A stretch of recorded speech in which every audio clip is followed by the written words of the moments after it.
Now, Abdigli says the voter registry has already been gazetted and an eligible voter can confirm details on SMS by sending the ID number and the year of birth.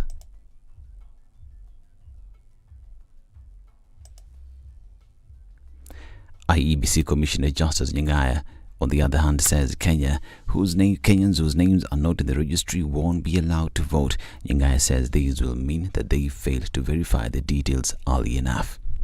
Now, the National Security Committee has ordered the deployment of additional police officers to areas feared to be affected by violence in the North Rift Valley during the elections. Interior CS Fred Matiang'i says that the GSU officers will deal with violence in Molo, Kuresoi and Nesuit. Matiang'i has also defended his meetings with chiefs, saying that it's his job to work with them. He says that the much publicized claims that chiefs are being misused are ridiculous.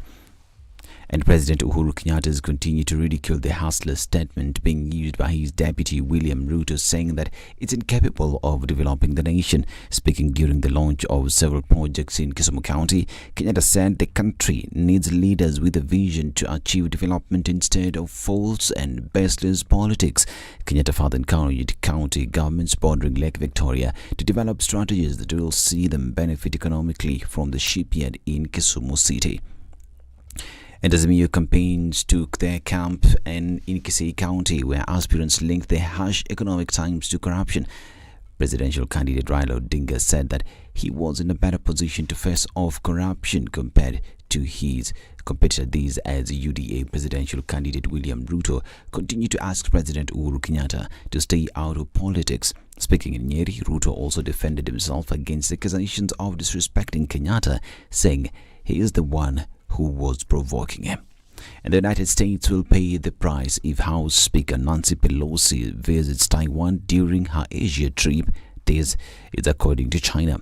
China has warned that the prospect of Pelosi going to Taipei, which will be the highest profile visit by an elected U.S. official in 25 years, has triggered increasingly bellicose warning from Beijing that have set the region on edge. Pelosi is yet to officially confirm whether Taiwan is part of her itinerary. And Kenya led two other African countries in pushing for the lifting of an arms embargo against the Central African Republic at the United Nations Security Council. Kenya, Gabon and Ghana were joined by Russia, abstained from the July 29th vote on the adoption of the resolution, reflecting the country's disaffection with the Council not fully lifting the embargo as demanded by the African Union and the regional economic communities.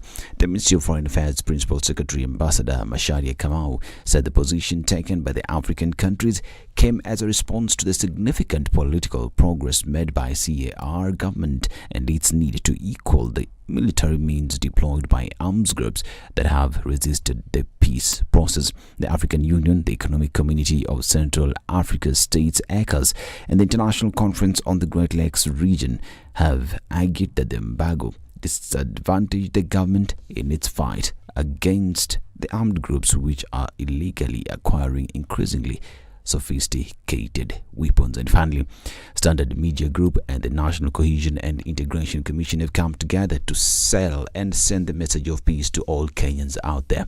Remember that Kenya is the only home that we have, and through the Elections Bill and Norma campaign, we are all being urged to go out there, exercise our right to vote, but most importantly, maintain peace. This is Newswire. I'm Dennis Aseto. Good morning.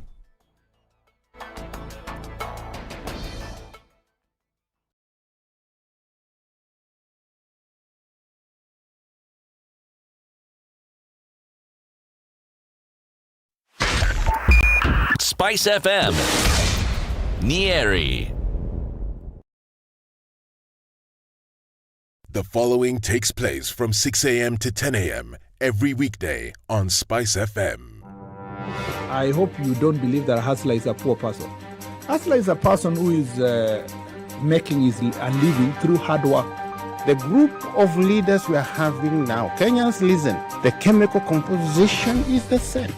You will mold them to ODM, then NASA, you mold them to Kano, mold them to Jubilee, mold them to any other different color sometimes, but the chemical composition is the same. It's not about me as Nurdin Haji, but it's about the constitution that I swore to protect. So when individuals attempt to hoard those powers and they want to be investigators and also prosecutors, then of course I have to defend that position because that position is in the Constitution and that's what Kenyans wanted. I'll tell you what happens is that when you ignore court orders, you're creating and quoting anarchy. Then you create a very dangerous precedent. A story is told of the first president of the country who also went to visit Mathare, presidential tour. Yeah? And of course, he went to this place and he introduced himself. So one of the enemies says, hata kuna jina kama yangu.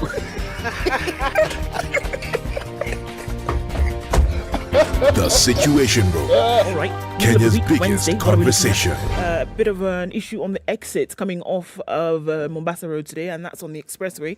But it's not too terrible right now. It looks all right. We should be able to get out of that without too much of an issue.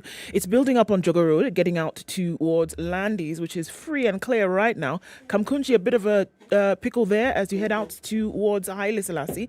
It's coming in from Gongred as well onto Haile Selassie. Traffic has started to build up. All right, what's going on Thika Superhighway? Absolutely nothing.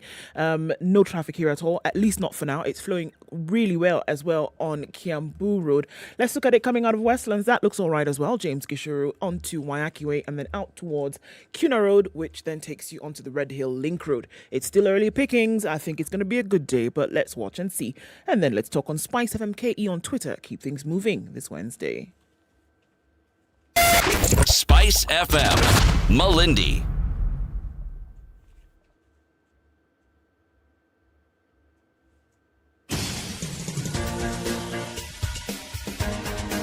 This is The Situation Room, the home of hard-hitting political commentary and penetrating insights about the state of the nation. This is a talk radio experience like no other. The Situation Room, a place for hard truths, debates, and elevated conversations. The Situation Room, witty, political, engaging, deep, controversial. In the room, we have C.T. Muga, researcher, academic, seasoned political observer, a fountain of wisdom in these politically uncertain times. Ndu Oko, Nigerian by birth, Kenyan by choice, communications expert, Pan-Africanist, a truth seeker and believer in people power, and Eric Latif, agent provocateur, the man in the chair, seasoned journalist, news hound, a man who believes in punching up, not down. This is the Situation Room, the only way to start your day. Good morning once again. Good morning. How are you? Fine. Very good. CT, Gafla bin Vu is actually a thing, and I absolutely know that you were pulling my leg yesterday, so it's a thing and we know this. And then Gafla bin Vu, Eric is here. Isn't that how you'd use it?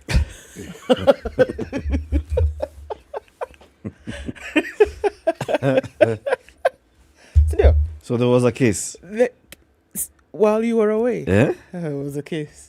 What was Gafla been doing? CT was pulling my leg, trying to tell me that I was making up Swahili. No, I didn't So I went and thing. did my research. And it's a thing. You see, she was saying Gafla bin Vu, and I was saying Bafla gin du. No, you were not. No, you were not. Gafla Gindu. Yes, No, you were not. No, and I was saying Bafla, and I was thinking, what is Bafla? No, you were And what is this gin du? Edna is here, and she's my witness. She's your witness, yes, but does Edna know what I heard? She witnessed what he had. Yes. Yes, she did. She heard what you said. Edna the witnesser. The bin Vu. Gafla Gidugu. The point being, voila, like that, Gazla. in the flash of, in the twinkling of an eye, and voila. Hayawi. Hayawi. How you doing, people? Very well, thank you, well. sir. How are you? I'm very well, thank you too. Sir, you keeping well? Absolutely. You had a good week? Yes. It's been a week since I've been here. It's been a week and 3 days. There was 3 days. That's a weekend bana. Hakuna. Tunahesabu Monday na Tuesday bana. Monday na Tuesday nimekuwa hapa mimi bana. Wapi? Kama kuniona ni Gafla bingu yako. Yako hiyo. Ile Gazla bin Du. Ile Gazla bingu hiyo. Shauri yako bana. Ala. Kwanga hivyo. Ala. How you doing, everybody? Welcome to Kenya's biggest conversation, the Situation Room. Ndu. Yes. So how was it? It specify. It. Good. In totality. Very good. Niko poa. Sindio? Hiyo lugha mazee usipoimeza meza haitoki. Yes. It's the English of nose. Unaificha hapa. Okay. Siti, I see you went for a haircut. No, I didn't. Or did you change your glasses? He bought a comb. What's different? No. Oh, he bought a comb. Or the haircut came. These clever people who own supermarkets, which sell combs. No, it's just change of hairstyle. Yes. Glasses are the same. At a change of hairstyle? Yes. Change of hairstyle. Yeah, Nikichana. You're coming it backwards? Yeah. No. Backward is standard. You're jumboing the hair. Nilifanya pat down ili wajua. Pat on the head. Yes, bwana. Sasa nywele imelala chini. Yes. Imelala vile. Kwenye sakafu. Ntulia. Two of you are useless. Okay. Everybody, welcome to Kenya's biggest conversation. We'll have some interesting conversations today. At 7 o'clock, we will be talking to the new chairman of Safaricom. We'll also be...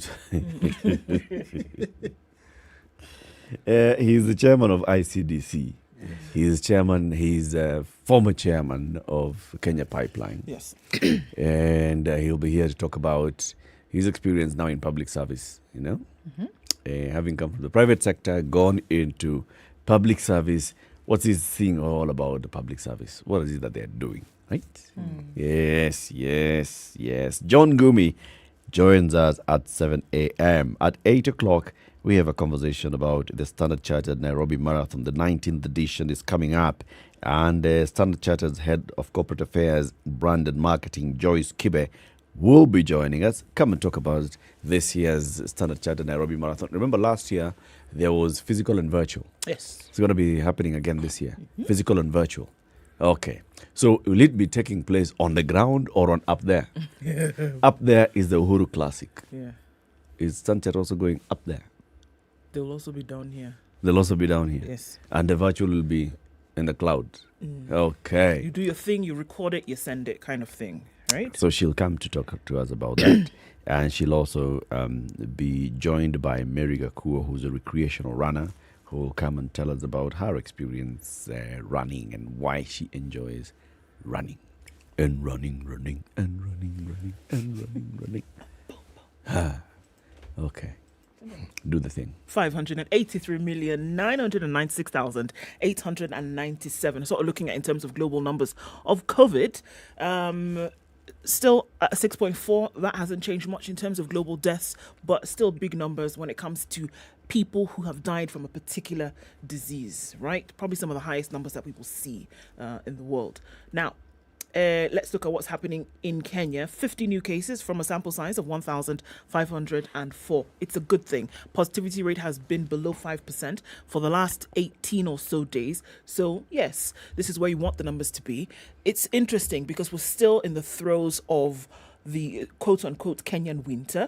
And so that means that the weather is still cold. It's probably getting colder. The rain is coming down in many parts of the country. So the question is, how come then the cases are lower than they were when the cold season started? So perhaps the narrative of the winter, which we saw yesterday, experts from the World Health Organization and such are talking about the Northern Hemisphere. And they're being told to expect double the number of cases that they're seeing now in the winter months coming October, November, December. They're being told to do this, to expect this. But here we are seeing that numbers are dropping significantly even during the cold weather. We saw at the beginning of this season quite a number of people getting sick, but those numbers seem to have leveled and stabilized, bringing the positivity rate down below 5. It's also happening at a time where countries are opening up their restrictions for travelers. We saw New Zealand do this the day before. France now has lifted its entry restrictions for travelers. There was still the hold up until now, and as many tourists are traveling because of the summer months, they're saying you no longer need proof of vaccination or negative coronavirus, according to the US Embassy in France. Earlier, travelers had been required to be vaccinated or show proof of recovery or a recent negative test. But now they're saying it's all right. Come on in. And no problem for Let them that. just say they want the tourist money. Of course they do. Come on. You can say whatever you want to say, but at the end of the day, it's all about the Benjamins, right? Yeah. Very quickly, lastly, thousands of small firms go bust, owing millions in bounce back COVID loans.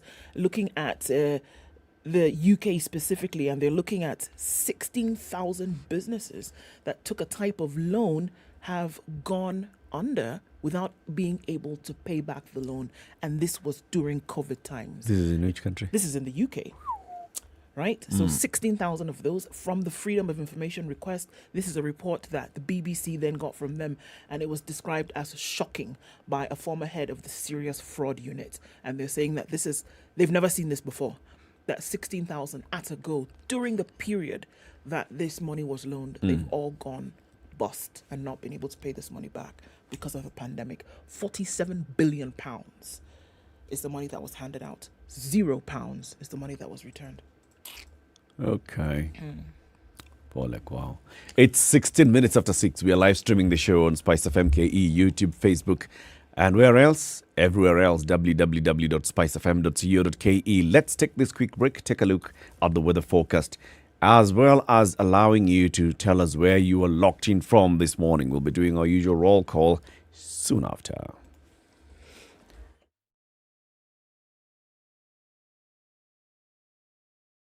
This is the Situation Room, the only way to start your day. Do you sometimes come across all this interesting and amazing content online, and before you know it, you're 10 tabs in? Or sometimes your browser refreshes itself and you lose that video or write-up you were keen on. In these moments, I bet you wish you could store this content somewhere so it's accessible to you when you need it or want to share it. Well, you can. It is as simple as putting it in your pocket. Thanks to Pocket by Mozilla, you can curate what you love, save it to your list, and access it even when you're offline. It gets better. You have the option of listening to your favorite articles, and before you ask, of course you can watch video content as well as even when offline. Filter the best of the internet and download Pocket by Mozilla now. Available on iOS and Android. Stori zetu kikwetu. To be Kenyan is to embrace diversity. The many faces and colors of our nation are what makes Kenya, Kenya. Election bila noma. Penda jirani. This message is brought to you by the National Cohesion and Integration Commission, NCIC, in partnership with the Standard Group.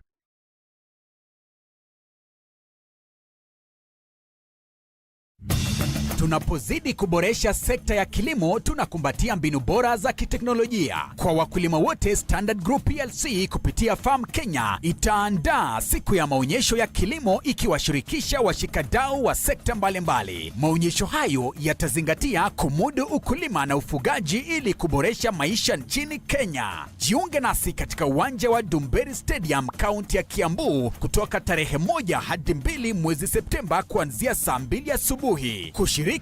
Nairobi, rainy conditions this morning. The sprinkles are coming down 15 degrees. We'll see highs of 20 and lows of 14 today. Mostly clear at 12 in Nakuru, highs of 23. And we'll see highs of 18 in a cloudy Nyeri at 12. It's 9 degrees and clear in Eldoret, highs of 20 and lows of 9. 21 and clear for now in Mombasa, highs of 28 and lows of 21. It's raining at 22 in Malindi, highs of 27. And lows of 22 and partly cloudy at 16 in Kisumu. It'll go to highs of 26 today. 25 will be the high in Kakamega, where it's partly cloudy at 12. 17 degrees and cloudy conditions in Kampala, highs of 26. And we'll see highs of 29 and a cloudy Dar es Salaam at 21. It's 8 degrees and raining in Johannesburg. It'll go to highs of 14. And we'll see highs of 28 in a cloudy Lagos at 23. 21 degrees and clear in Kinshasa, highs of 28 and lows of 20. It's 33 degrees and sunny well into afternoon afternoon, Beijing, it'll go to highs of 35 and lows of 26. We're looking at 19 degrees, extremely high temperature warning for Paris, going to highs of 35 today and lows of 19. While in London, it's 19 degrees and cloudy, highs of 28. It's going to be hot in New York. It's 28 degrees Tuesday night. Coming into Wednesday, we'll see highs of 32 and lows of 23.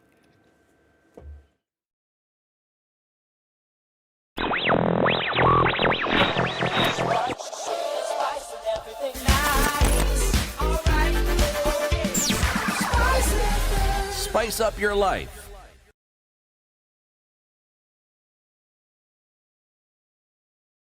Mature, intelligent talk every morning.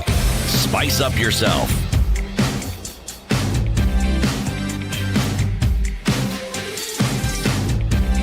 21 minutes after 6. Done right. Good morning, everybody. 94.4 SpiceFM. Welcome. Nairobi. Tyrone is tuned in from Mombasa, and Peter Njoroge says, good morning, listening in from Kiambu. Welcome back, Mr. Latif. Always, okay, do the thing, something. Mulga, the proverb as always, is being waited for. So that's that. Edwin, good morning, tuned in as well. It says, seems Ndu is super happy. Well, I guess yes. Eric Latif, welcome back. We missed you too. Good morning, tuning from Komarok. That's where Abdi Kadir Abdallah is, and he's tuning until the end. Zachary Odio tuning from Kakamega says welcome back as well. Victor is tuned in from Mombasa. Gasheri Wambijiwe says good morning into CT and Eric. The warmth of the Situation Room is real when it's full house. Indeed it is. Jermaine is tuned in from County 042 and says good morning. Kevin Desch, I want to say it's Deche. I'm reading it like a French word, which is lèche. It's deche. Okay, lèche in French is milk, right? So. Okay. Anyway, chilly weather down here, cloudy and cold, and that's in Diani, he says. Agola Ray says, good morning, tuning from Langas in Eldoret. And Gishuki is tuning from Nanyuki. Kapinkuria is where Dennis is. Yegon, we see you. Looking good, guys. He said, lakini he in Nairobi yenyu, it's winter, and he's in Gashie. Yegon is in Gashie. Just here over the hill. Yeah, it's winter. It's winter. Oh, yes. Good morning from Abu Dhabi. That's where Sebit is. Newton says, good morning. And tuned in from Ruai. Ivan Katabazi is tuning from Kampala. And Mwalimu Charles Iyangwa. He's also a Mwalimu and he's called Charles. He's tuning from Nyamira County. Quite a lot of people online this morning. Alex, we see you tuning from Uganda. Everybody else that's locked in, Asante Sana and good morning. CT Muga. The proverb? I'm still waiting for boys and girls. And clearly boys and girls are gone. Right. We were in the DRC. We have simply now moved to Congo Brazzaville. Okay, which is literally next door. Yes, okay. It usually is. Yes, it usually is. It was there yesterday. I'm sure it's there today and tomorrow. It's the same one. If you check. Yep. The nuts from a palm tree don't fall down without dragging a few leaves with it. The nuts from a palm tree don't fall down without dragging a few leaves. Yes, with it. So the nut is singular here. The nut. Okay. You can even say nuts because it's one at a time, one in symphony, but nut. Okay. And if many of them fall, then they will drag many leaves with them. Yes. The nut from a palm tree doesn't fall without dragging leaves. A few leaves with it. Not all of them, just a few. Okay. D'accord. D'accord.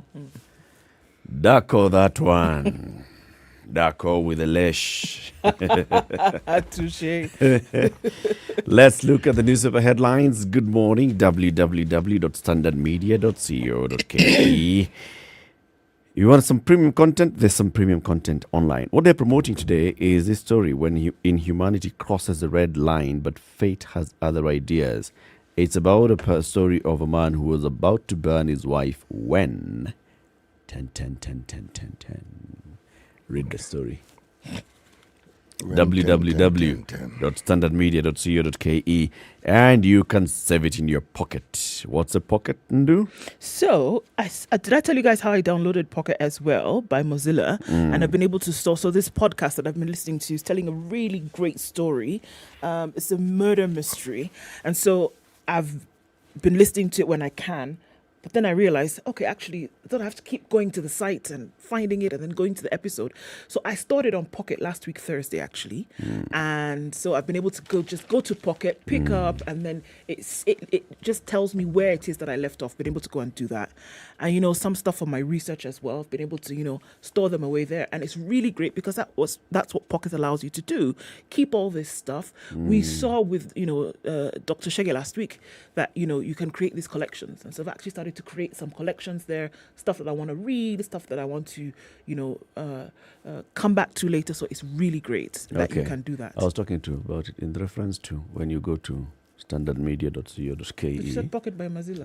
I was telling and you then about you're my saving experience. your pocket from the stories. See, those are stories you can tell us later. See, now, even don't those steal ones the you can shine. save. www.standardmedia.co.ke. Get the stories and save them there.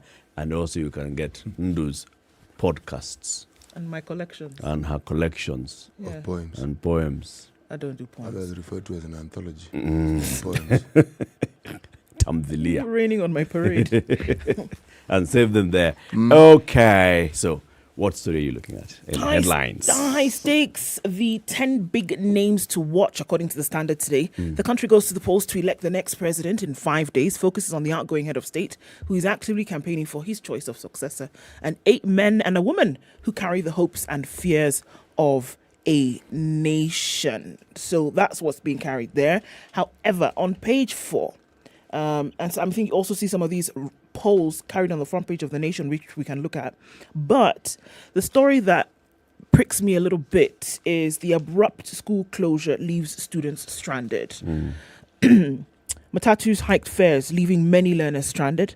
Parents had to drop everything to pick up their children. The abrupt closure of schools yesterday plunged the education sector into turmoil as parents made frantic efforts to get their children home safely. Some learners were left stranded as parents delayed to pick them up, of course, while prior transport arrangements made by schools were disrupted. Parents interviewed across the country said Monday's directive by the Education Cabinet Secretary George Makoha ought to have been communicated earlier. By noon, students in some Nairobi schools like Buruburu Girls, Huruma Girls and St. Anne's Girls Jogo Road were still waiting to be picked up by parents or at least to receive bus fare. By John Misigo, an administrator at Rockfields Junior School, said many schools were caught off guard by the sudden closure. He said some parents had requested us to keep their children until evening, since most of them were out of town. A circular from the Ministry of Education directed all school managers to send the children home by midday Tuesday, release learners in boarding schools before 12 noon as provided for in basic education regulations, read the notice signed by Education Principal Secretary Julius Dwan. Schools were also required to put in place measures to confirm all learners reach home safely, but in reality, confusion marred the closing day. Many learners were stranded at the city bus terminus. Learners who spoke to the Standard said that they had not received bus fare and were using their pocket money, which in some cases was not enough. Bus fare to Rongai is 150, but I only have 50 shillings. This is one. I'm still hoping that the fare will come down so that I can board. So they were waiting at the stage for the fare to come down. Mary Simon, a parent at St. Anne Girls' School in Nairobi, faulted the move by the ministry. It came out of nowhere. We were worried about confusion among school teachers, households and school children. I was planning to pick my child on Thursday, as earlier communicated. Kenya Secondary School Heads Association Chairman Kahim Dumuli admitted that the directive had caught parents and teachers unaware. We have received complaints from parents, but let me just make it clear. We also received the orders on Monday, and we must adhere to them, according to him. He said learners who were inconvenienced could stay a little longer in their institutions. Some schools may be forced to accommodate the students for an extra day to allow parents to arrange on how to pick them up. Back at school. But that's only obvious. I mean, people look at it from the point where the school is within reach and the parent is able to travel and pick their child. Okay? Now consider, we have national schools, we have extra county schools. People come from across the country. Mombasa you have to been Kakamega. sent exactly. Yeah. Now, in many instances, it's not the parent who drops and picks the child. No. You send bus fare and the child finds their way home. Or even to school. You cannot just wake up one morning and tell parents, find bus fare, send 2,000 shillings to your child to come home tomorrow. And the child will come home tomorrow. It is impossible. And you know what compounds the issue is that just 3 days before that, a circular had come from the same ministry saying that schools would close on the 6th. Yes. Same ministry. And then 2 days later, you tell them something totally different. If not, but throwing people into a tailspin, I cannot, unfortunately, I will not be able to accommodate anybody who says, yeah, look, I understand that it's an order, but what about consideration? These are many parents around the country who were already struggling to even get the children to school in the first place. They just went back 3.5 weeks ago. Getting that bus fare and then finding a way of sending the money. You know, there's one thing that, you have the money. And then there's the other thing. It's not the days of the telegraphic money order anymore. You don't use that anymore. So what are you trying to do? Send M-Pesa. Send M-Pesa to who?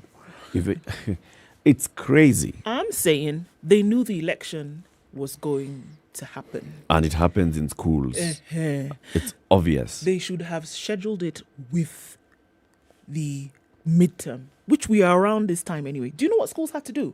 Schools were going to administer exams between yesterday, and tomorrow, Thursday. So then you wake up on Monday morning and you're told we're doing this. So schools administered exams Monday and yesterday. Rush. Students were doing 5 exams on Tuesday, 3 exams on Monday after the shock.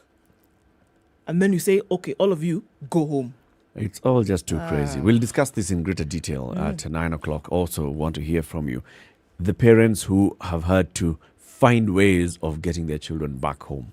Let's hear your personal experiences on this. 28 minutes to 7, Kenya's biggest conversation. This is the Situation Room, live on SpiceFM and online. Time for us to take that quick break. Take a look at the traffic.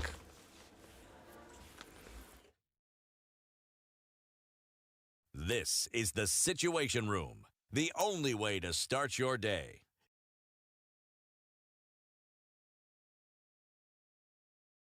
Tengisa kidole, agano. Thank you. The political class, the contestants, everybody is trying to outsteal the other. Remorse is not taught in any school. Manners is something you get from your mother.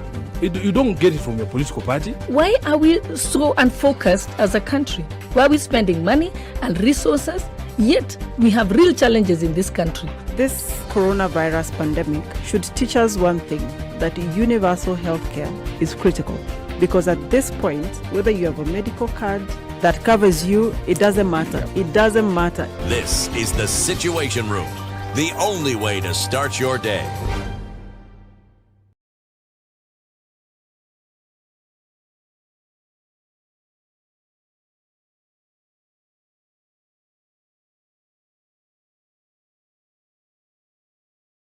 We know it is cold, but Cold Stone Creamery has hot deals for you. This month, enjoy cups of rich and creamy ice cream, delicious ice cream cakes, and fresh oven-baked cakes at amazing prices. Visit any of our stores in Nairobi or Mombasa and indulge in your favorite treats. Cold Stone Creamery, the ultimate ice cream experience.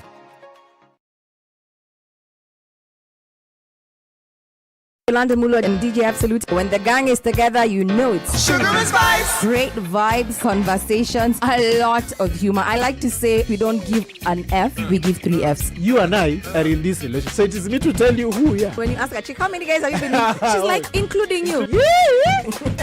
If it's fun, it's funky, it's fresh, you're definitely going to catch it here. I don't know what you do every day from 11 a.m. to 3 o'clock. If I were you, I'd tune in to SpiceFM 94.4. I want you on my team. So does everybody else. Yeah.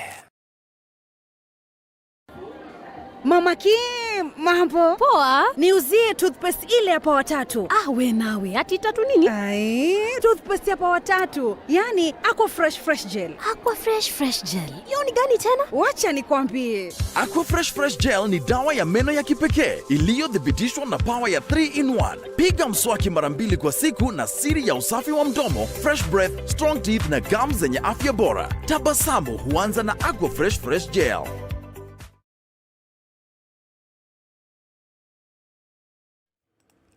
All right, closer to 7 o'clock, and this is where we see some traffic building up in many parts of the city. The Nairobi Expressway exits on just off Mombasa Road, and we're looking at Imara Diamond going forward, slowing down just a little bit as folks are getting onto that.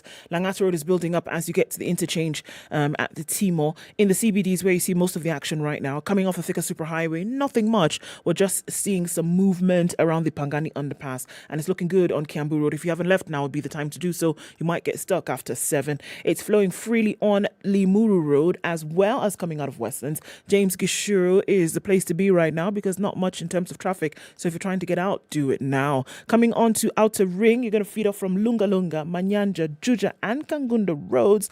But you should be all right because it doesn't look like too much action except as you're coming out from Kayole. That will give a little bit of traffic. Eastern Bypass looking good as well. Let's take a look at about 7, see what it looks like. For now, you're good. SpiceFM KE on Twitter.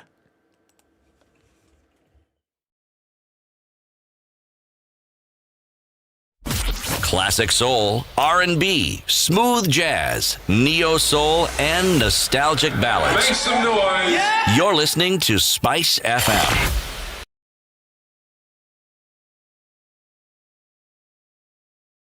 Mature, intelligent talk every morning. Spice up yourself. All right, 24/7 CT, what are you looking at? I am looking at history. Mm. Two things that come to mind. There is a story on page 2 of the Star. Kenya joins shipbuilding countries as MV Uhuru II floats in Lake Victoria. It's an interesting story, this. Yes. Because shipbuilding isn't actually new in Kenya. This MV Uhuru 2 was actually first launched 70 years ago. Launched. Okay? Same vessel. MV Uhuru 2. But it's been out of commission for the longest time. Now, when people talk of a shipyard being built in Kisumu, it isn't the first shipyard that has been built in this country. December 2021, we launched a shipyard at Mtongwe, the Navy base. Now, most of the ships that the Navy owns got serviced either in France or the Netherlands or Belgium, not in Kenya. Now, when you build your own shipyard, what it means is all the money that you'd spend on servicing one ship, all the ships that you have, it can now be done locally. Okay, but the putting up of these facilities simply means that in sub-Saharan Africa, Kenya is the first country to actually have such a facility. Okay. Yes. Big strides. So what have they done? If they did not build that ship, what did they do? They just they rehabilitated it. Yes, but there are many such ships, by the way. Remember, one of the things that perhaps there's a company called Seco in Mombasa. They have been in a similar business for quite some time. It's a private company, though. But one of the things that they have been known to do is to build what you call ferries. So the question that has been asked is, why is it that we have other countries in East and Central Africa who will come to Seco to build them a ferry, and yet we have to go to some foreign country really far away to have something similar built at a cost that is completely at variance with what Seco could actually do. The point I'm trying to make here is this. When a country determines to look inward and to do things that they could have done a long time ago, but to actually do it, these are what you call cost-saving measures. But it also means that your neighbors who have similar facilities like yours can now come to you for assistance, and you've built a new industry and a new business for your country. That's what I am saying. Okay. You've expanded this blue economy, for which we actually have an entire department that deals with. It now comes alive, and you can see the potential and just the large variety of things that can be done with activating the multifacets of the blue economy. Good. Yes. So now Rwanda can come here for... Yes, they can. Some ships. Yes. Right around. And in fact, our neighbors, everybody can come here for ships. They have to pay for it, of course, but they can come. In Burundi as well. They come for a ship or two. Yes. Can send it to them. Or a small vessel or two, because all these countries have some massive water body somewhere. Yeah, some river somewhere, some Lake Kivu somewhere. Yes. Good thing. More development taking place in Trans Nzoia. The governor of Trans Nzoia County is called Patrick Khaemba. On Monday, he commissioned the Kitale County Referral and Teaching Hospital, a level 6 facility. The county government has spent 1.6 billion shillings constructing this 400-bed capacity facility. It is not yet complete. The governor launched it. He said, we have spent some good amount of money, 1.6 billion. We now require just a few more shillings, just coins here, some notes there, to complete it and just to put equipment into it, to make it operational. How much is required? They've spent 1.6, right? They need 2.5 billion shillings more to bring this hospital into operation. Clever move. He launched it. Even cleverer move. It's at the same level of cleverness that the governor of Kakamega put up a facility, not quite complete, but it's at that level. Now, you see, that level of hospital is a national hospital. It's no longer a county hospital. So why do it? I have to keep asking these questions. Why put up a level 6 facility in Kitale? There's a level 6 facility in Eldoret, and someone else is putting up a level 6 facility in Kakamega. There's a level 6 facility in Kisumu. What are you talking about? I'm not sure the Kisumu one has reached 6 yet, has it? Yes. I'm not so sure. Jules. Hey. What are you talking about? What are you talking about? Well, it's not yet commissioned as a level 6, but it's that level. It just needs one stroke of a pen. It becomes level 6. What are you talking about? I should stop talking. Yes. The question is, okay, does it make sense? Yes, it does. To start doing all these projects? It does. 1.6 billion shillings down the road. Yes. You have to look for 2.5 billion shillings to bring this thing. So it. Yes, it does. Explain. The monies that we are told have been spent, I am not certain that the buildings that we currently have, the facilities, cost that amount of money in reality. That money was spent, but as to whether that is what was needed, that's a different story. Okay. But that level of hospital is needed. Yes, you need to ask yourself, what exactly would such a hospital do? Okay. One, it becomes a teaching and referral hospital, meaning it's affiliated to a learning institution. Okay. Now, everything you can think of and anything that you would require of medical services, especially the high-end medical activities that normally take people abroad, okay, those complicated ones, which require really complicated specialists. A level 6 hospital, I'm putting it in layman's terms, is supposed to be able to do precisely that. Okay. Case in point, look at Kenyatta National Hospital. Yes. That one should even be level 7. Or if you look at KU, okay? You look at the level or the capacity of specialists that ply their trade in that hospital, you will understand. There's hardly anything. There's hardly any specialty that you can look for that you will not be able to find at that level of hospital. Specialty in terms of human resource, specialty in terms of the wherewithal that is required to achieve the desired end. Okay. Yes. Question though, City. Yes. Is it the priority of a county government of Kitale, of Kakamega? If you look at the other health facilities, if you look at the entire health sector and the spectrum, from primary health care to level 5, is a level 6 the one thing that you wanted to come and do? Or would it have been spend 1.6 billion shillings to ensure there's a proper upward referral and downward referral from 0 to level 5? The response to your question is a definitive no, it is not a priority because we know for a fact that 856 million Kenyan shillings, okay, was spent by the Nairobi Metropolitan Services, okay, NMS. And how many hospitals did they put up? 28. They tell us they put up 21. No.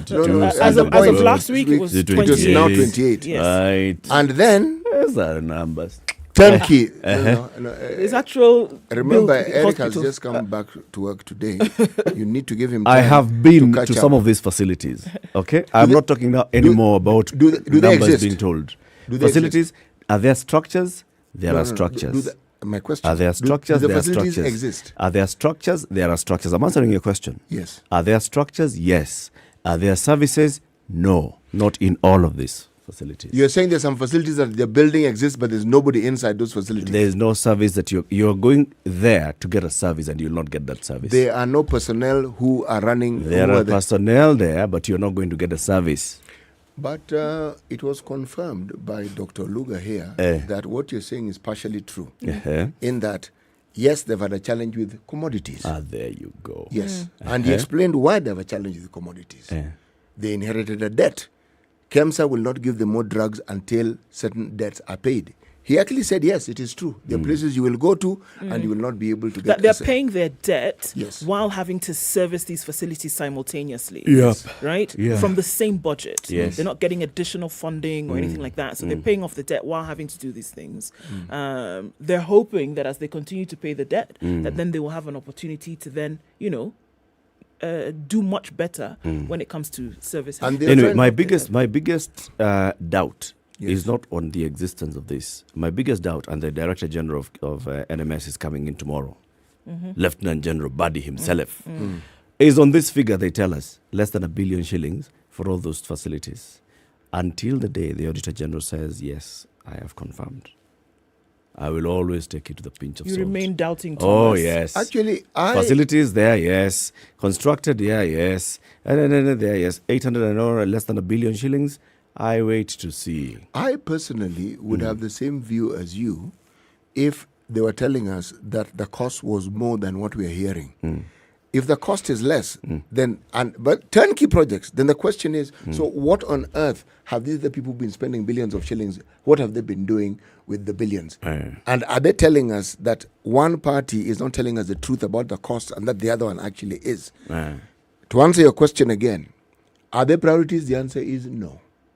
They are not priorities. They're not. That money could have been spent to actually create facilities that would be of more use to the people in those counties. Yes. It would meet the more immediate need. Totally. Yes. Totally. Anyway. Do? 1998 rocked Kenya, Nairobi and Dar es Salaam in Tanzania. And now the mastermind of the Nairobi 1998 attacks has been killed in Kabul.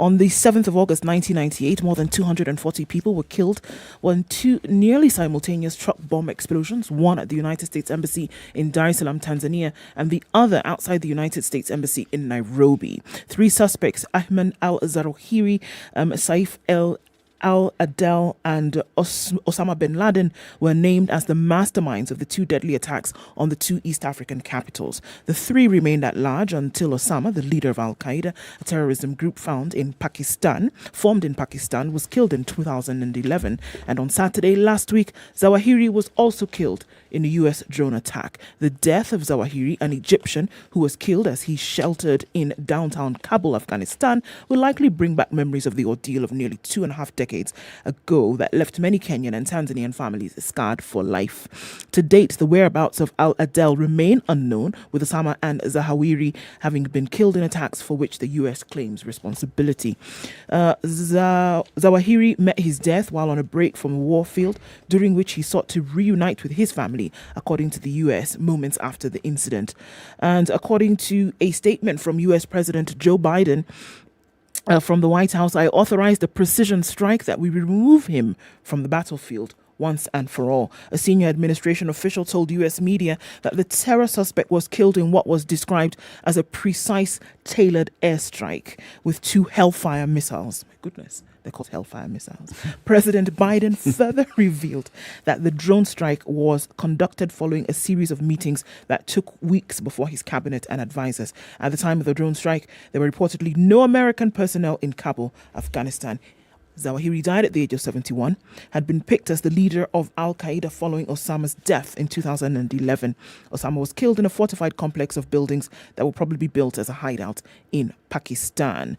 Okay, so the 3rd suspect is wanted. He's still on the list. He's believed to be the most senior member of Al-Qaeda. In the 90s, he was established as an Al-Qaeda training in the 90s, he established, an Al-Qaeda training facility at Ras Kamboni in Somalia, near the Kenyan border. You know, it doesn't matter how much I stretch my mind and my imagination, it isn't possible to find a kind word you can say in support of terrorism. It doesn't matter, or justification for it. No, you really can't, can you? No, you can't. But the question that I have to ask is what fosters it? What brings it about? How do you get to a point where you have groups of people who are determined, and they're clearly determined, determined at the cost of their own lives to hit back. What is it that brings people to this particular point? Because they were not always there. They didn't exist. So what happened? Why is it? This Osama bin Laden, if we are to believe the things we have read, was he not an operative of the CIA? Yes. Was he not someone who worked with them? So Yes. what happened? Trained by the US in many, you know. If you look at this gentleman and the people who you're referring to, one of them was an Egyptian, a colonel in the army and an expert in explosives. There was a time when the Egyptian military were trained by Russia. That changed. But what is it?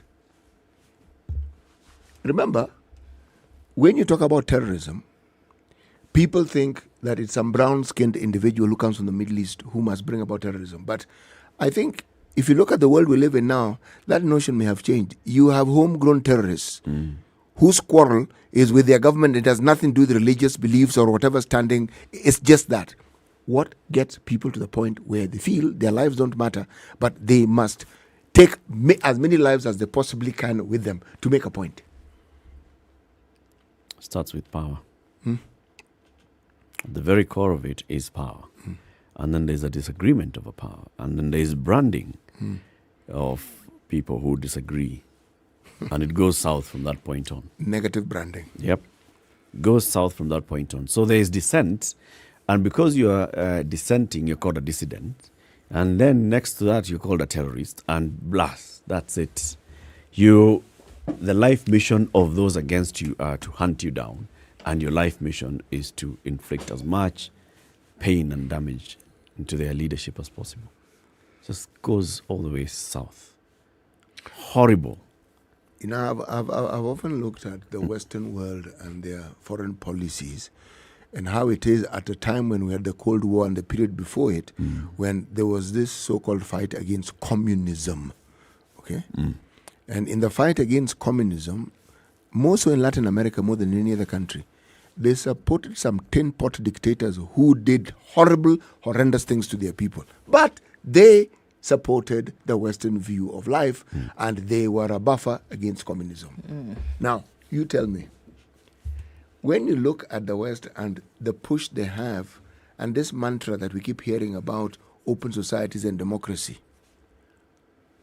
you're telling me that there aren't people in those countries who could see and understand that, this policy is going to bring us harm. They are, because there's some really, really clear, sharp minds. So what is it? And I think I'm leading to this, Eric. There are people who wield power and have it, and they don't really care what else happens to anybody else. So long as they're in the position that they want to be in, then they're fine with it. They'll push whatever angle. This death of al-Zawahiri is also likely to, bring up some other issues. It will. In that region. It will. Sure. So there are no American troops in Afghanistan. So where was the launch of this particular raid? Pakistan has not been allowing Americans to use their airspace. So where did this... So they tell where did it initiate? Where did it initiate? Yeah. Imran Khan was removed from the leadership of Pakistan. What does that mean? All these things are going to bring up issues. Who is this that was hosting them? It said that he was being hosted by a family that's associated to a senior member of the Taliban government in Afghanistan. Are there fractions within the Taliban? It's a whole new... Actually, the Taliban is not one homogeneous group. No. There are factions, and there, as you correctly put it, there are leaders, there's leadership, there's understanding. It's a hodgepodge. It's a complete, what we used to call in my earlier days, a mixed grill. Njoyi. And njoyo. Kuna hii. Mixed grill. Nyama ya aina zote on one platter. Yes. And remember, when you talk about Pakistan, you must understand that whatever democracy you talk about in Pakistan, it's democracy that has to have, how here we have what we call public participation. Yes. You must publicly participate with the army. Yes. It's the same story you have in Myanmar. You must participate with the army. The army are part and parcel of what the public. Happened. Yes, exactly. In fact, they are the public. In Kenya Power has centered on advertisement for expression of interest from electric vehicle technology partners to design a charging infrastructure, billing and payment system, and service management. See that whole thing we've been talking about, going electric, bring electric buses. The question has always been, okay, so you bring in the electric buses, where do you charge them? Yeah, where's the port? Where do you charge them? Now, Kenya Power has said they are rolling out that particular expression of interest thing. They want technology partners to provide adequate information regarding their company, their profile, personnel qualification, blah, blah, blah, blah. Under the phase of the proof of concept, the contractor will run a pilot in Nairobi and Nakuru for 6 months to be followed by the implementation phase where the e-mobility network infrastructure system will be scaled up to the rest of the country and will go on from between 18 and 24 months. So they want somebody who will come in and be able to set up, see the way we have petrol stations? Electric charging stations. Yep. For that to happen, Kenya Power must then be able to provide adequate power constantly, be able to know how they are up-phasing and down-phasing that. Is it 240 degrees in volts, or is it 110,000 volts? Is it AC? Is it DC? How do you charge? How do you put up the charging plant, the charging facility? How do you make sure that that does not trip the entire system and the entire country is plunged into darkness? All those things. So Kenya Power now has said, okay, now let's catch up with the hotel. That's also happening. And let's also plan. Let's also plan. So if you are one of those and you want to express your interest in this, look out for Kenya Power, and they are asking for you to come in. Hiya, City, do you have the Business Daily? I most certainly do, sir. What's in the headline of the The headlines Daily? is CMA grills. Here and here I was talking about Mixed grill. Grills Kakuzi boss CFO over Britain money transfers. Hey, right. Let me just read it. Okay.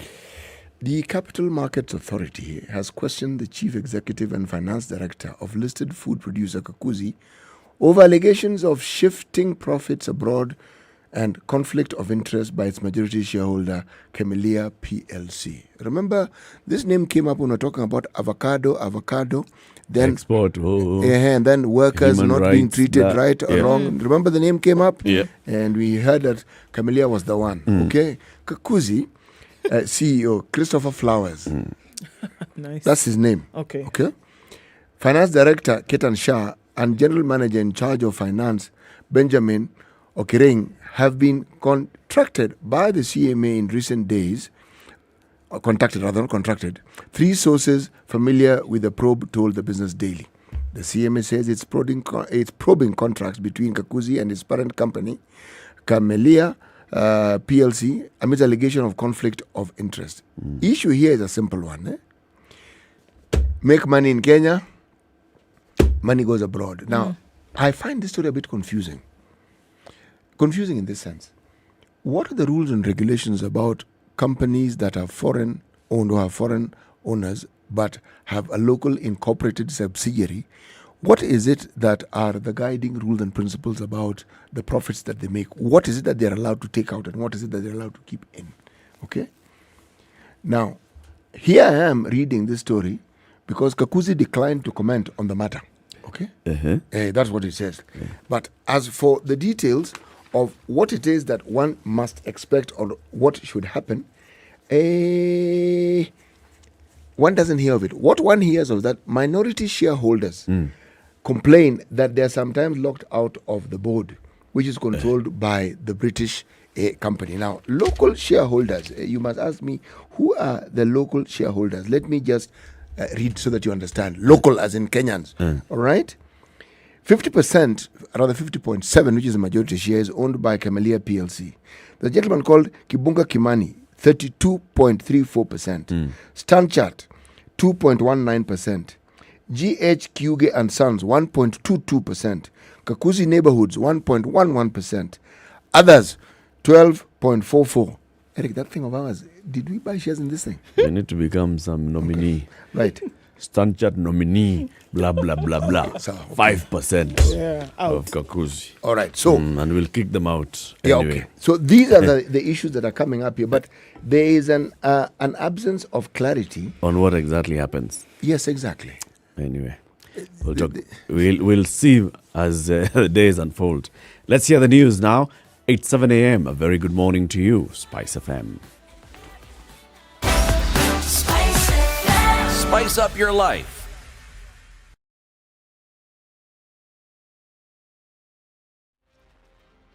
The latest news from around the world. 94.4 Spice FM. Good morning, this is Parastatal. Voters who will participate in the general election can now confirm the details using toll-free lines. IEBC Commissioner Abdigliya says the voter registry has already been gazetted and an eligible voter can confirm details on SMS by sending the ID number and the year of birth. Eligible voters are encouraged to check and ascertain their details in preparation for voting on August 9th, 2022. The Commission has established 2 toll-free lines, and these are 1543 and 1544. The general public, all voters, are encouraged to call these 2 numbers for any information or clarification relating to the register of voters. IEBC Commissioner Justice Nyangaya, on the other hand, says Kenyans whose names are not in the registry won't be allowed to vote. Nyangaya says this will mean that they failed to verify the details early enough. When we did verification, it was for that particular reason why we wanted people to find out if they exist in the register, if there is a mistake on their names, and if they did not do that, and yet they feel that they should have been in that register, it is too late. We cannot in any way change that. And I think a number of people will possibly go to the station and begin to accuse IEBC for removing their names. An opportunity had been given to them.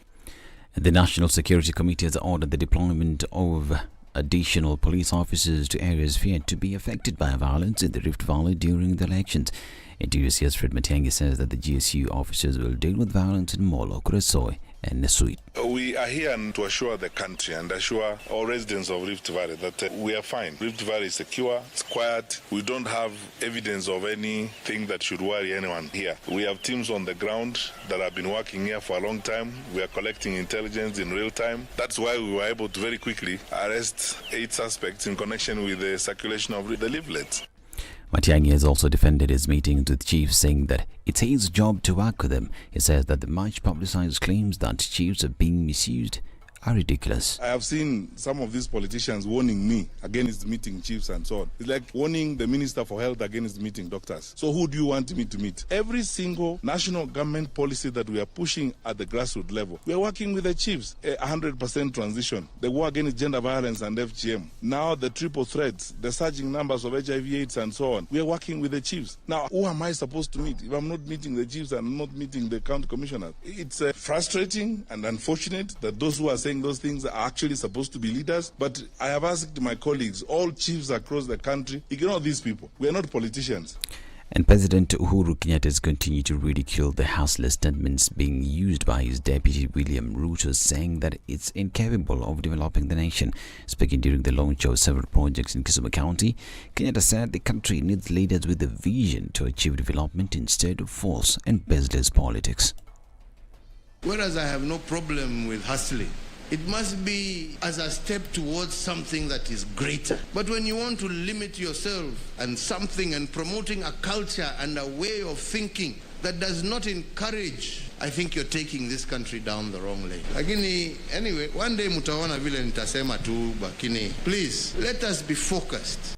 Kenyatta further encouraged county governments bordering Lake Victoria to develop strategies that will see them benefit economically from the shipyard in Kisumu. There is no reason why this country cannot be a successful economic powerhouse, not only in our region, in our continent, but also globally. But ladies and gentlemen, that is a factor of how we think. And the UDA presidential candidate William Ruto has continued to ask President Uhuru Kenyatta to stay out of politics. Speaking Nyeri County, Ruto also defended himself against accusations of disrespecting Kenyatta, saying he's the one who has been provoking him. Tunakuheshimu, wewe ni rais wetu, sisi tulikupigia kura, lakini ati kutuambia tupigie kitendawili? Bana. No. Hiyo tumekataa. Lakini hata naye Uhuru saa zingine hako na mchezo. Honestly. Yani watu milioni 10 tulisimama na yeye 2013, 2017. Tumefanya hii kazi yote. Ati anasema hakuna mtu ya kutuongoza sisi watu milioni 10. Mpaka anaenda kukodesha mtu ya kulala, mtu ya kitendawili ati aongoze sisi. Very well, your vote, your choice, elections, bila noma. I'm Dennis Aseto. Good morning.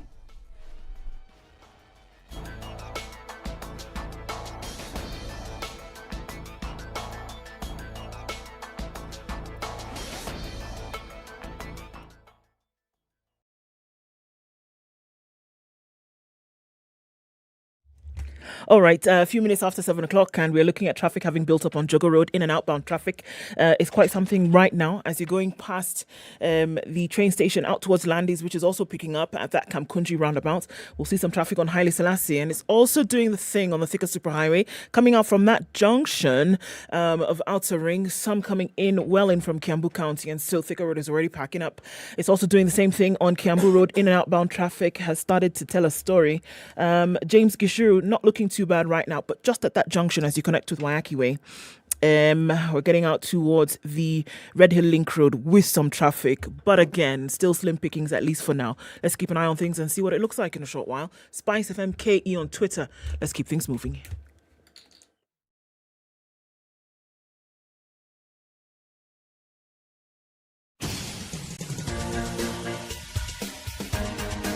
This is The Situation Room, the home of hard-hitting political commentary and penetrating insights about the state of the nation. This is a talk radio experience like no other. The Situation Room, a place for hard truths, debates, and elevated conversations. The Situation Room, witty, political, engaging, deep, controversial. In the room, we have C.T. Muga, researcher, academic, seasoned political observer, a fountain of wisdom in these politically uncertain times. Ndu Oko, Nigerian by birth, Kenyan by choice, communications expert, Pan-Africanist, a truth seeker and believer in people power, and Eric Latif, agent provocateur, the man in the chair, seasoned journalist, news hound, a man who believes in punching up, not down.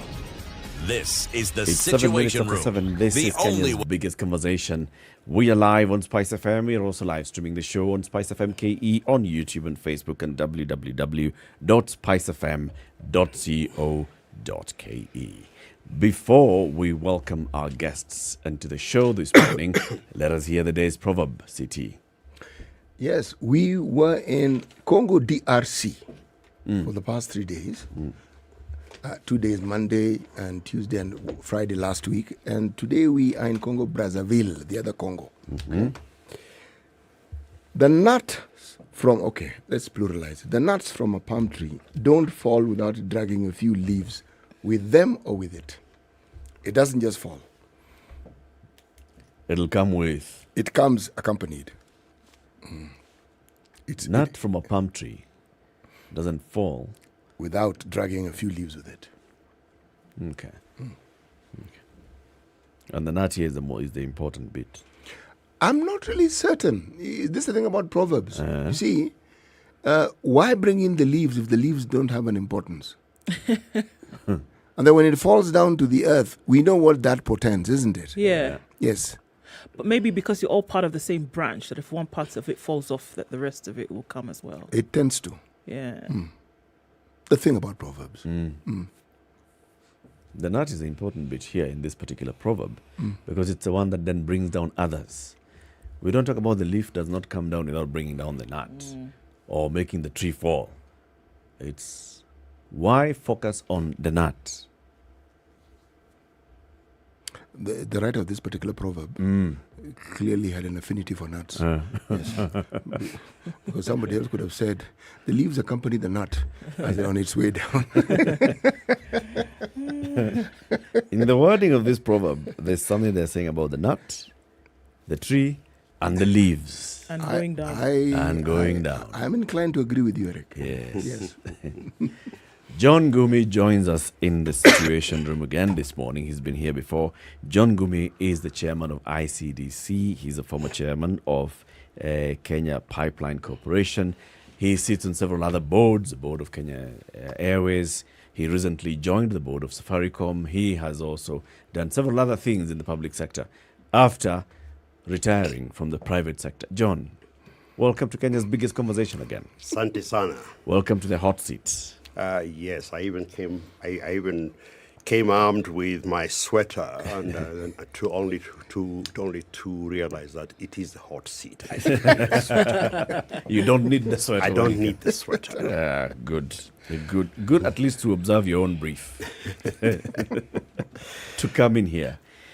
All these boards, John. The bigger one here is chairing ICDC. What is ICDC and what does it bring together? I mean, it brings in together several other arms and has a bigger picture for it. What is it? You need to look at a before and after. ICDC for many, many years was the entity that was meant to fund up and coming Kenyan businesses. And if you go around the country, every town has a Coca-Cola warehouse, warehouses for sugar, rice, has industries, businesses. Virtually all businesses which came up, especially after independence, had some affinity to a group of entities. ICDC was one, Kenya Industrial Estates was the other, DFCK, now DBK, was a third, and IDB was the fourth. So they ranged from the smallest industries, which were held by KIE and ICDC, to the very, very large ones, which were funded and helped by IDB and DFCK. ICDC was a shareholder in many of our signature companies, Coke, GM, Firestone, and others. So look at it as it was the government's holding company for industrializing Kenya.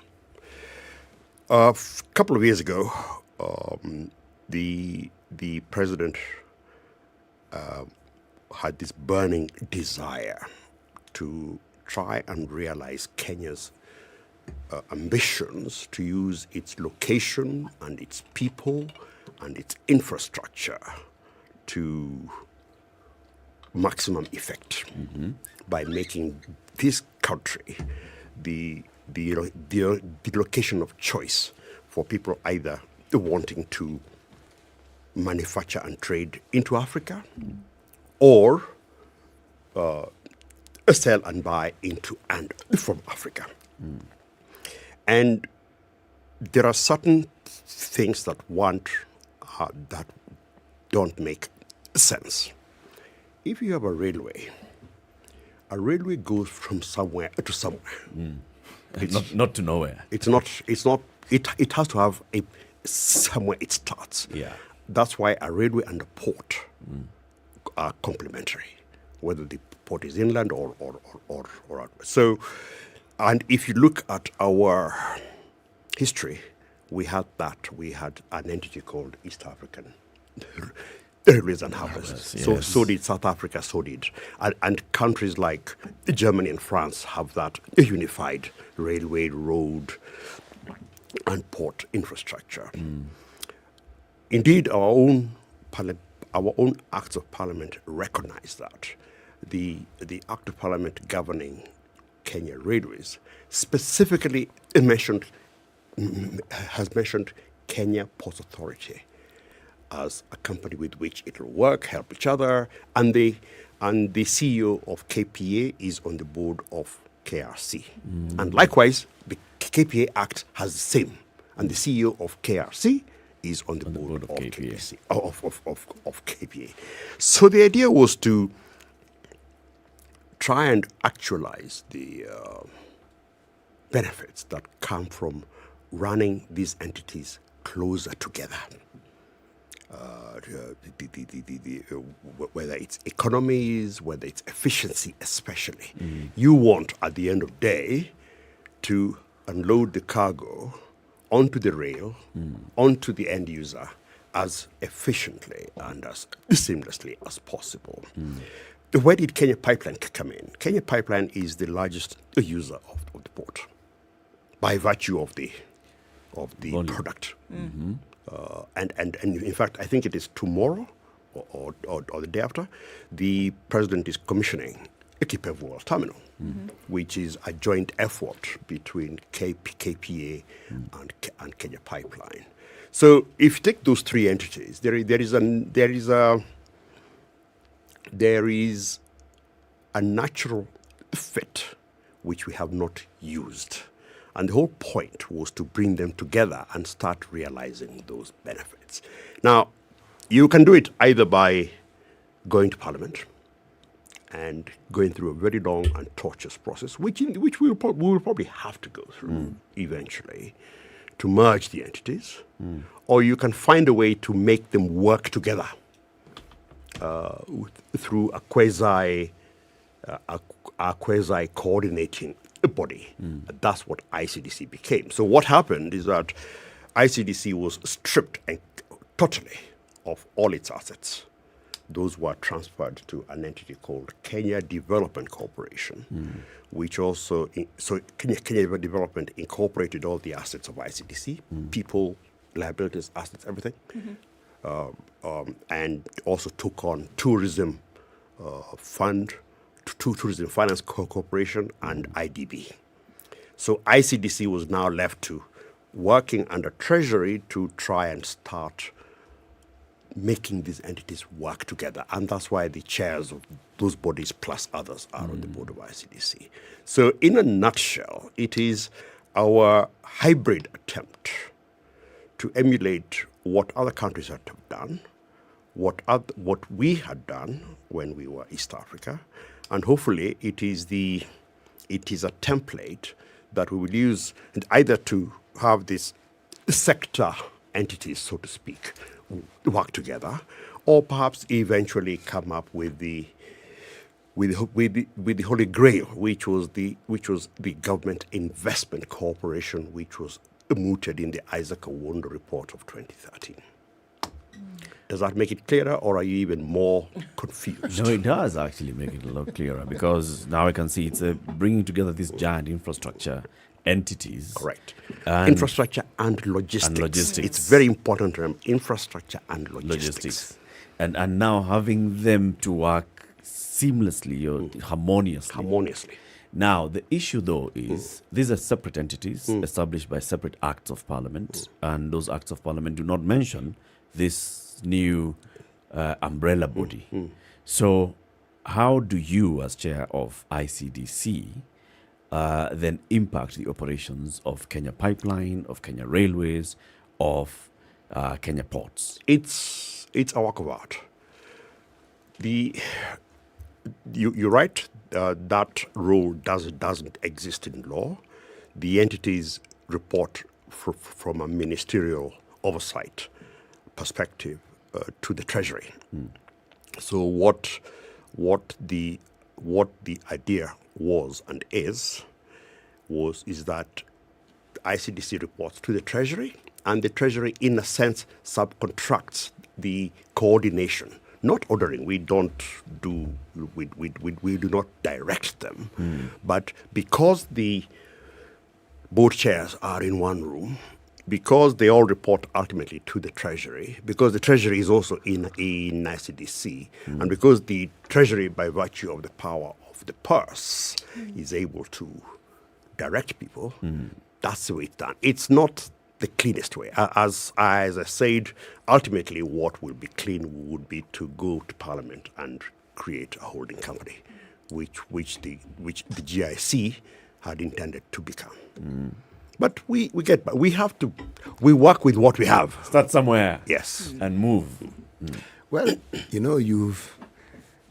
if you are a storyteller, one would say you're a good storyteller. Because a good story weaves one plot into another and then opens up a whole new frontier that you hadn't seen. I didn't realize I was doing that. All I was doing was answering your question. Yes, you did.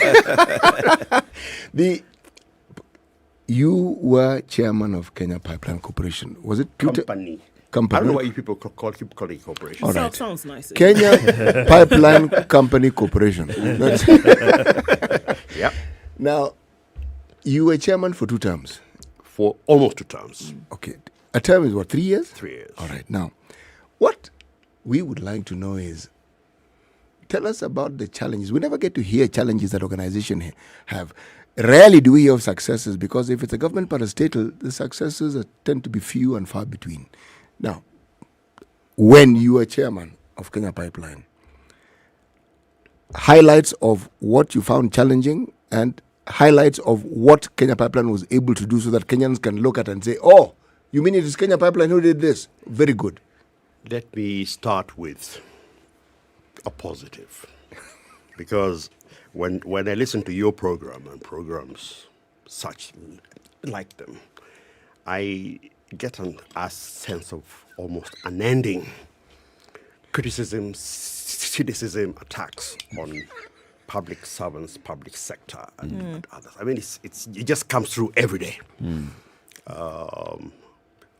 As I listened to you this morning on education, same thing. It comes through every day.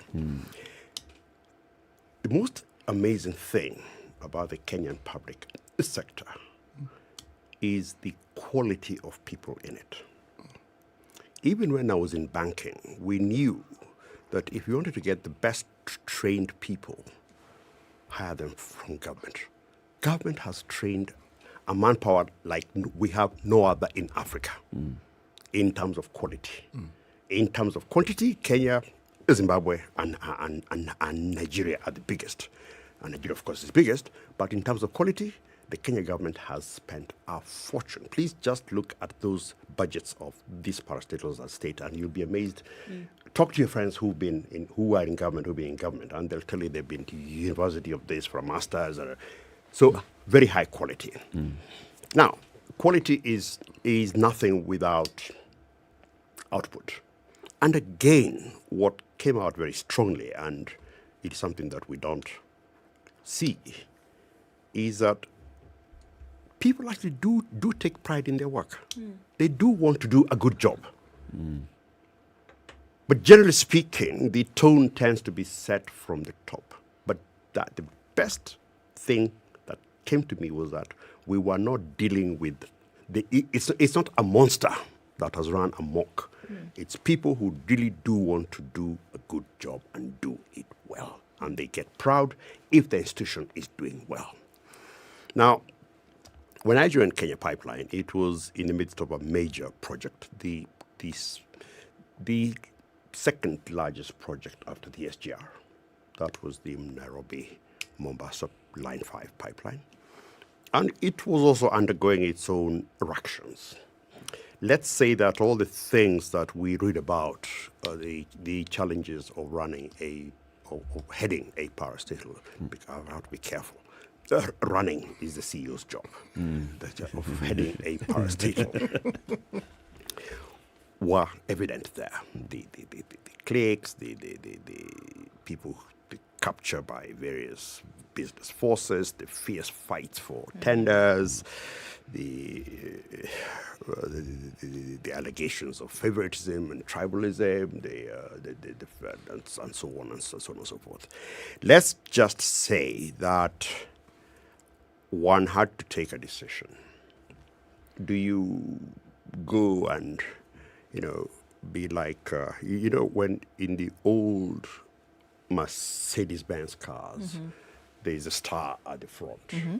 And if you came in from Mars and you are asked who drives this car, you'll be told it's a star because it's a star, but you won't know there's an engine at the bottom. So do I sit there like the Mercedes star and just, take credit? Yeah, take credit or take nothing, disappear into the void that chairs of parastatals are meant to disappear into.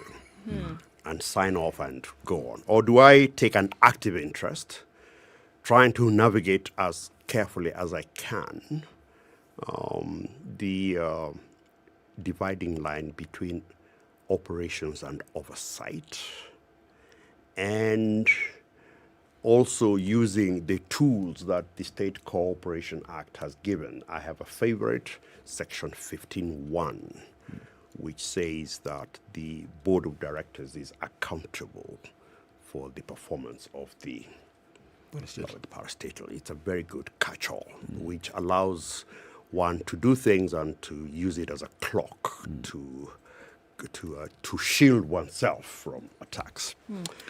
So which did you choose, John? Oh, I became a star on social media because I chose the second, and by virtue of that, they stepped on very many toes. But this is a thing, and if you link it to what you've just said, that there comes criticism about what public officers do or do not do. And the reason why a lot of that comes out is because the lack of communication is probably the thing that shouts the loudest about the things that are happening. We've also seen that individuals such as yourself who choose the latter, getting involved in the operations, are the ones who stand out more because it is in the public glare of things. I mean, there are very many examples. Look at what happened in the transport sector with your namesake, John Mishuki. Look at what happened in the education sector when Matiang'i was there. So it would appear then that if the individual who is chairing operations, right, and chooses to be involved in them, is one of this luster character that chooses to show the work they're doing, that is when you will know what is happening. That is true, although it's slightly more nuanced. One thing I discovered in a parastatal is that a lot, he who pays the piper calls the tune. So when you say communications, don't forget that many the same communications entities in these places report to the one who runs the thing, right? So the noise you'll hear, unless you've got an especially strong chairman, the noise you'll hear, or what you'll hear of the institution is what the CEO determines it'll hear. But then, to go back to your main question, let's be fair. Your typical public servant has grown up in a hierarchical system, which doesn't encourage that. It's not the damn thing. No. Your typical private sector person may be more outspoken, but the outspokenness is generally done within a safe space, a safe corporate space. There are corporate Bibles. There are many things that create. Let me tell you, and this goes back to our chat before we started. Transitioning from private to public is a completely different thing, because you're asking people either who've been in public sector to become outspoken. John Michuki had the fortune of having begun in public sector but gone to KCB, which is still public sector, gone to politics, which gave him the platform to be what he was. And Fred Matiang'i, as far as I know, has dealt a lot with governments before he became a CS. And I suppose it's also a case of character. But I would be amazed, quite frankly, if we got a deluge of public sector leaders prepared to do what you think they ought to be doing, to communicate. By and large, your typical board chair will defer either downwards to the CEO, as the spokesman for the company, or will wait for the CS to make pronouncements. It takes a bloody-minded individual like me to find a third way. Kenya Pipeline Company Corporation. Yes, you've navigated those waters well, moved away from what you say is our regular fodder in the morning, public servant bashing. Yes. All right? So, let's move along those lines and tell us Kenya Pipeline during your tenure, what are the things that you would say beyond doing pipeline things that it actually did that would stand out and people would look at and say, this is remarkable? Actually, the trouble with entities like Kenya Pipeline, or Kenya Power, for that matter, is that you won't appreciate what they do if we don't know what it is that they do, unless they don't do it. So it's when you don't have power that you begin to raise hell. Definitely. It's when you have queues for petroleum that you begin to raise hell. Okay, it's like air. You take it for granted that, and just to jump ahead to KPLC, a favorite question I've been asking people in the last few weeks: when's the last time you suffered a power outage? You are here at the office, your house, whatever. Last week Sunday. How long? About an hour and a half. Was it acted upon? Well, after we called and asked what was up. And before that? Silence. No, before that, when is the last time you had a power How frequently do you get power issues? Let's say in a month. How frequently do you get power issues now? Well, no, unless it's planned, for example. Unless it's planned, and they'll tell you, look, we're going to be off for the next 8 hours next Sunday kind of thing. And a year ago? A year ago, it was probably more frequent than that. So a year ago, I had people here on this desk complaining, and today they're not. Why? There's some action. Because it's doing what it is meant to do. The reforms there are working. Pipeline, the month I joined, there was a petroleum shortage. That was the last month there was a shortage until I left. Number two, we completed probably the most complex project, not because it's complex, but because of the various interests and forces that were around there. But we beat all odds and completed that project. The third one, again not known, is that we took over Kenya Petroleum Refineries in 2016. 2016. There was murmuring from the usual suspects. But KPRL continues and has been. How many parastatals have kept another parastatal alive? Most parastatals can't do that because they tend to be dead. How many parastatals are alive? Let's start there. Finally, and what I am proudest of is that the reason we began these entities, the philosophical background to these entities was always twofold. Number one, provide a service, a commercial service, so KPC, KPLC, whatever. But number two, provide a commercial service in a manner that ensures a return to the taxpayer. They are meant to augment, to increase the resources available to the government. This is the thinking that is supposed to steer all parastatals.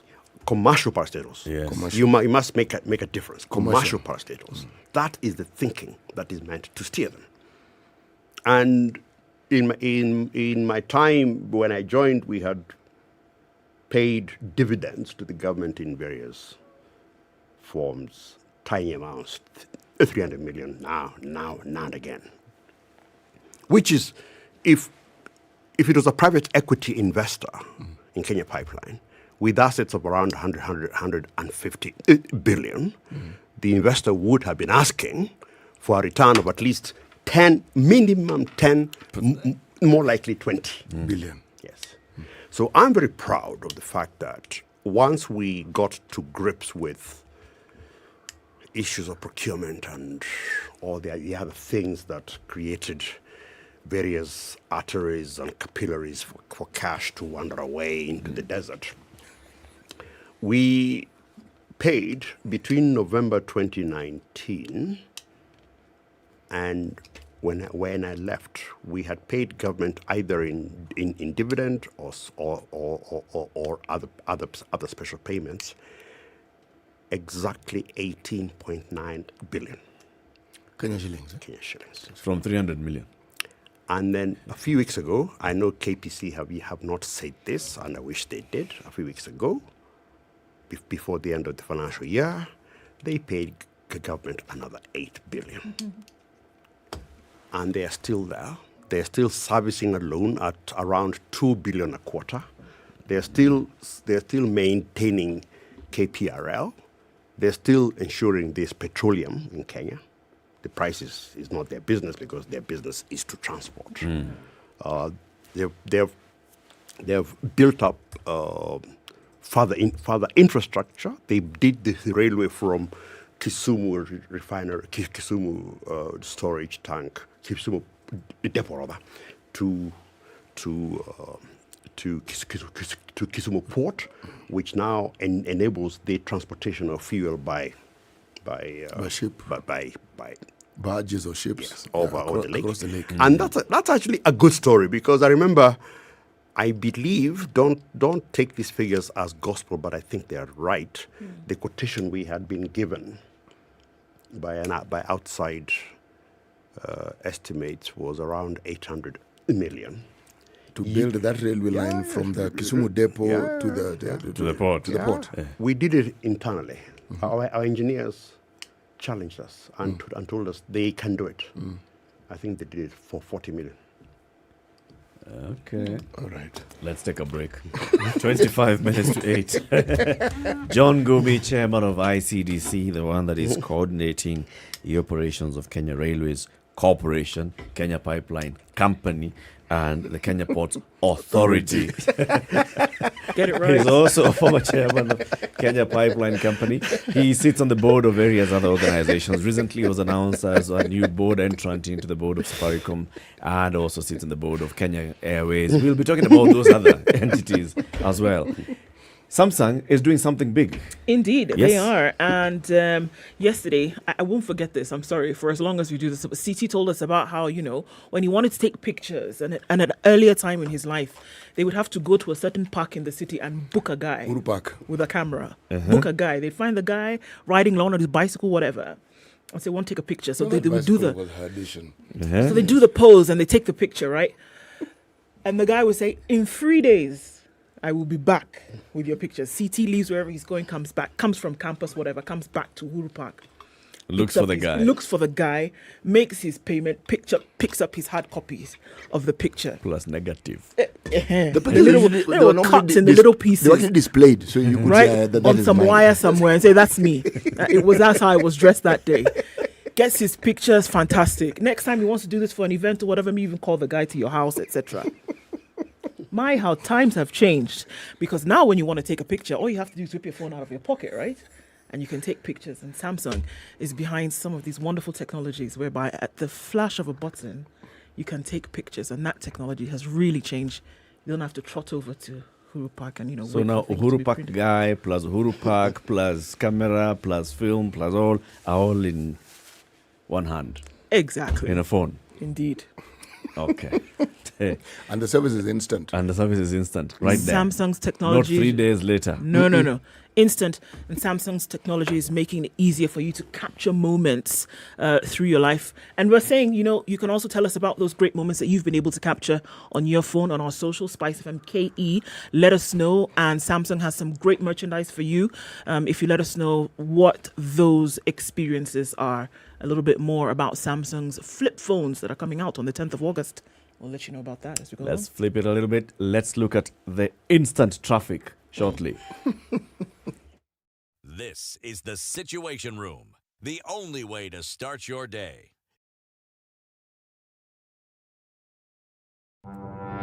There are so many people peddling what is false, and that it bears remarkable resemblance to what is true. Politicians have their agenda, and their agenda is to use every opportunity to sell that agenda and to loot this nation. I have seen major strides that are done in this country when we talk to each other as against talking at each other. We start getting back into the tribal cocoons which were put to us by the colonial powers. They gave us physical freedom but not mental freedom. We're still mentally colonized today into these cocoons of tribe. Now, if you live in an area where it's difficult to find a dog, He's a goat.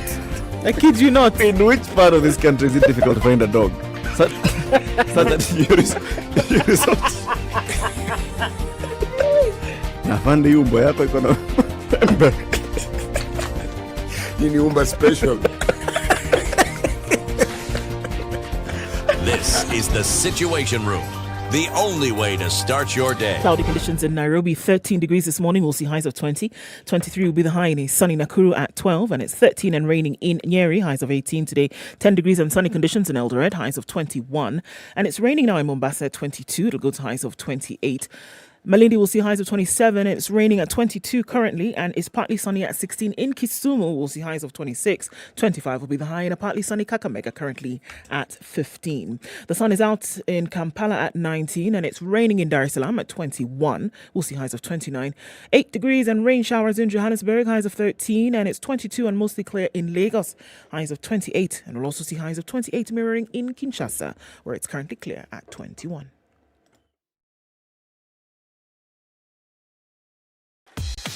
Welcome to Spice FM, the best exclusive radio station bringing you the best mix of the best music ever. All right, where are we seeing the most of it this morning? Jogo Road in and outbound traffic continues just past that Makadara train station out towards the City Stadium roundabout. It's also looking pretty thick on the Thika Superhighway. Coming off of Kiambu Road is where we'll still see some traffic, as many lanes, I think we're at 4 now, is what we are being told by the latest update. Quite some happening there. All right, also coming off Limu Road, not too bad for now. The exits coming out of Westlands on the Nairobi Expressway, a little bit of an issue here. Visibility is low as you go out towards the western part of the city and then out of Nairobi, so you want to watch out for that. Fog lights up, they will be necessary. Coming off Gong Road, it doesn't look too bad. Rilo Dingaway taking some traffic off of Langata Road, which incidentally is bumper to bumper all the way to the interchange at the T-Mall. That construction continues, so traffic slows down every morning. Let's talk about this in about half hour, see where we are. Text SpiceFM KE, Twitter.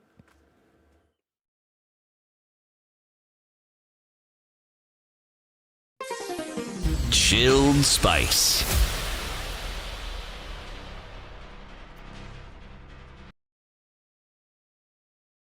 Mature, intelligent talk every morning. Spice up yourself.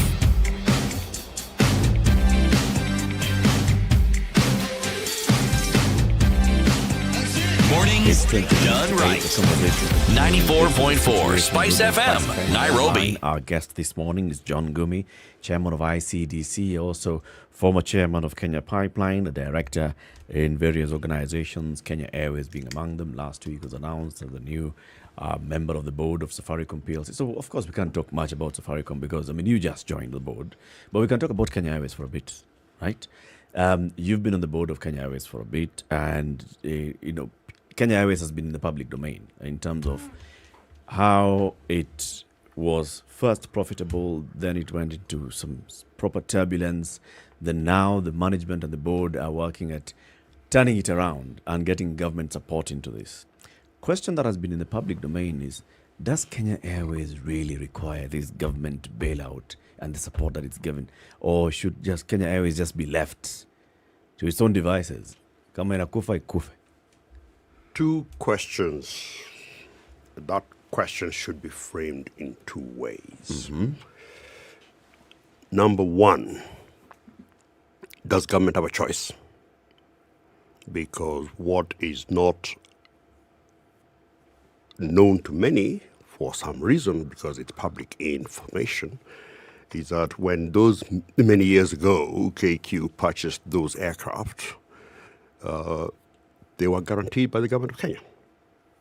So the government of Kenya is on the hook for hundreds of millions of dollars, whether you keep the airline going or not. Mm. But secondly, and it's a way of looking at Kenya Airways or even Kenya Railways for that matter. Kenya Airways is at the heart of an ecosystem. It is not an entity that stands out there on it. It's not a shop. Mm. It's at the heart of an ecosystem that includes the export of horticultural products. I remember being told at a meeting once that export horticulture constitutes, or rather accounts for 250,000 jobs directly, which if you multiply by 10, including family and your shopkeeper, your hawker, your maid, you're looking at 2.5 million people who depend on that sector. You're looking at the tourist industry. Kenya is a big transporter. So there's a lot more to Kenya Airways than the numbers and the headlines that you see. So to go back, whether we like it or not, we as Kenyans are on the hook. But Kenya Airways is worth saving. It is worth saving because it has proven in the past it can be a profitable, self-sustaining airline. It is at the heart of tourism, of horticulture, or even transport. Before COVID, if memory serves right, JKIA had 6-7 million passengers a year, of whom only 1 million came into Kenya. So all the rest were transit. This is a major transit. Now you may say that the transit is KA, but KQ is a major contributor to that traffic. So without going into a detailed numbered argument as to whether KQ is worth saving, I would say that from an economic perspective, KQ is worth saving. The fact that in the midst of COVID, we brought the losses down and continue to rationalize the airline and continue to fly the airline and continue to fly the Kenyan flag is to me a plus.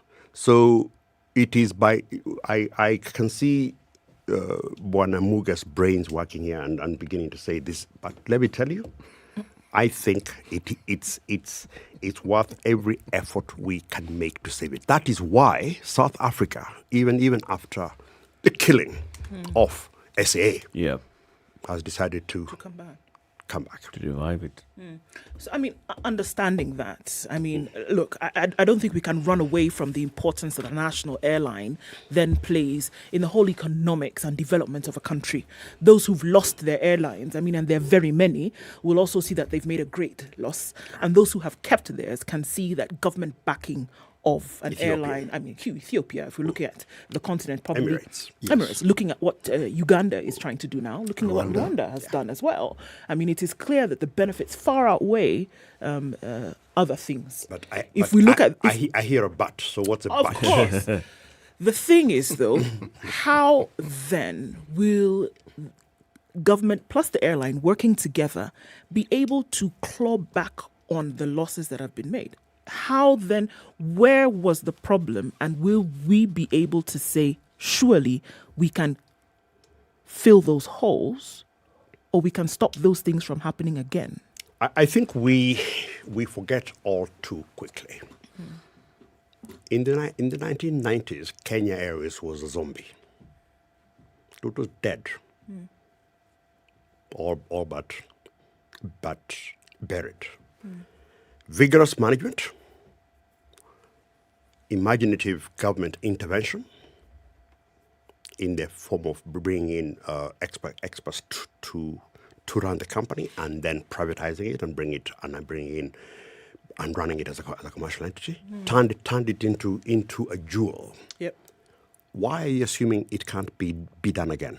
Not that we'll bring in experts from whatever. I believe in the same way I started by talking about the public sector, the manpower exists. Sure, it does. But then we came into 2015, 2016, having come back from the 80s that you're talking about with other problems. Many would have said are even worse than what happened in the 80s, 90s. So what? Will it be cyclical, this nature of having a problem and then being able to sort it out and then having a problem again? And I think that's where the fear lies. Two things. Yeah. Number one, the problem may be different in magnitude and so on, but it boils down to the same thing, the leadership. And it is a question of getting the right leadership consistently there to run the airline. But Kenyans should also be under no illusion that airlines are a notoriously difficult business, even at the best of times. And the most successful of airlines tend to be those which are state-owned or heavily state-backed. American airlines consistently go in and out of Chapter 11 Yes. or bankruptcy. That's a Yeah. it's a normal occurrence. It's a normal occurrence.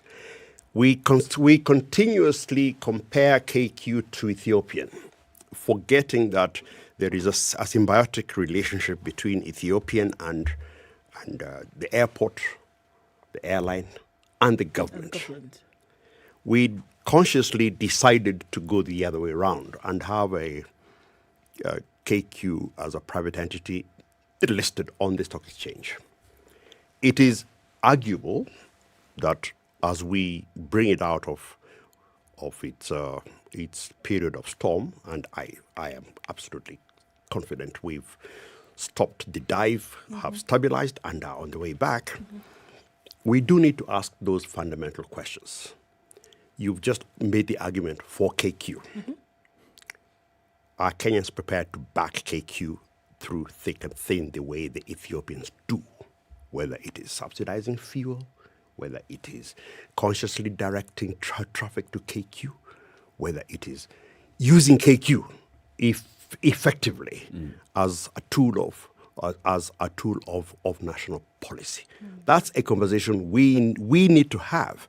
And it is arguable also, and I'm sure my colleagues may be aghast at this, that KQ has no business being on the stock exchange. The investments and the risks are not your retail investor stuff. Maybe we should take it back. Renationalize it. Take it back. Make it a Parastatal. It's arguable. I know. I mean, this conversation has been floated before, and I can see where you're going, John. And you've even said your colleagues, the board may just sit back and it's arguable. But you see, now what John has just done has taken us into some fairly choppy waters. Which ones? The waters that you've taken us to is, you look at the history of Kenya Airways, the things you're saying, you didn't need to be told Kenya Airways was the airline to fly with. I was once a serious frequent flyer. And you would compare because you use other airlines. It was preferred even by people from other countries who had their own airlines, preferred Kenya Airways. The dive that Kenya Airways took, I'm a conspiracy theorist, John. I fail to understand how we can move from that level of profitability and then we just keep dipping. And the dip now becomes the norm. It just dips. Here's my conspiracy theory. There are people who deliberately brought the airline down. That is my view. The way they went about their business, the things that they did. But again, I cannot produce ample evidence for it. All I can see is an airline that was profitable, doing something that is odd, and now going into not just unprofitability, but into serious debt. I think Kenyans should reframe that mode of thinking. Why? There are people who brought the airline down. No. What has tended to happen in this country, and that doesn't apply to KQ only, it applies to KPLC and to other entities in Kenya, is that we see a successful entity. Yes. We say, this company makes a lot of money. Therefore, if you take a bit here, if you increase that bill, if you do this, the cumulative effect of all those overpriced products, of can you employ the cousin of so and so, and you also employ my sister, you do this. The cumulative, it's death. I prefer to count it as death by thousands of blows. So it's not somebody who sat in a room and said, let's bring down KQ. It is somebody who said, there's a fat cow here. If I take a bit of meat here and a bit of meat there, and still milk it, no one will notice. That is what, except the cow. That is what has tended to happen to our public entities. No one is watching are the bits being taken.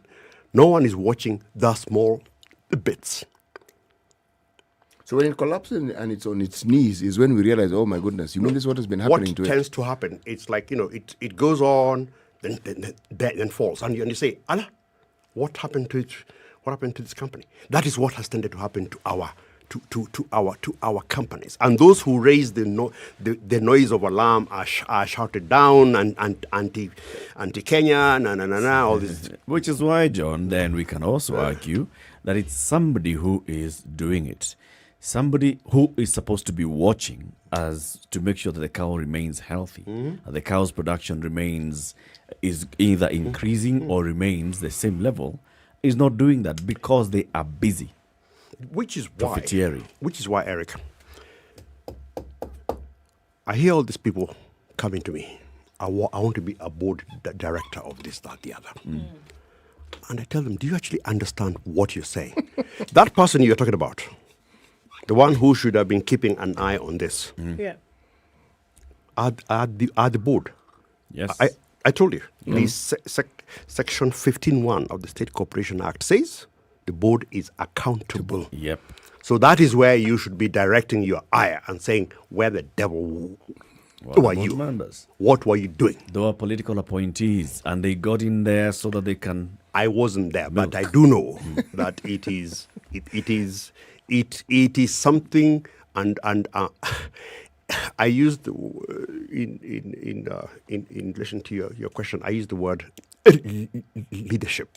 The crisis of leadership of all these entities is the single common factor in all this. John, before we run out of time, there's something that I'd like you to clarify for me. There are people who have said that this railway that used to exist from Nairobi to Nanyuki and which did the Kenyan thing and died. And then there was another railway that used to leave Nairobi and go to Kisumu, which did the Kenyan thing and also died. There are those who have credited Kenya Pipeline for helping revive this. Is this true, or is it part of the conspiracy theory that I like to align myself with? Let us put the facts and the credit where it is due. A combination of President Kenyatta and governors from Mount Kenya is what drove the impetus towards the revival of that railway. Okay.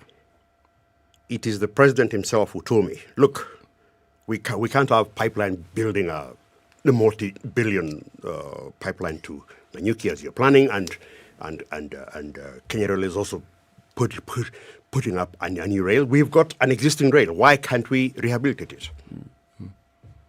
And the long and short of it is that from a potential 50 billion to be spent on rehabilitating the railway, it cost 3 billion, of which the 1.8 was contributed by Kenya Pipeline, and the balance was material and labor and expertise contributed by Kenya Railways, Kenya KDF, and NYS. Okay. So the 50 billion was to be the two projects, or pipeline and the railway. And the president said, "Wow, it works. Okay, we have another railway here. We need to get the MGR working between Nakuru and Kisumu. Why can't we use, and Kisumu also, you pipeline also require Kisumu port to be working for your own. Why can't we do the same?" We did the same. Instead of going to borrow whatever people were planning to borrow to put up a new SDR, I don't know. How many billions was estimated originally? Okay, it was a colossal amount.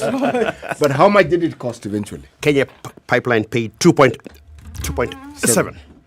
So these 2.7 and the 1.8 were paid as dividends to the government. Government did not borrow a penny. The railways are working. Okay. Right. Okay. Right. Well said. John, we want you to come again. Take a breather. Yes. Take a break. It's necessary. Let her get into the system.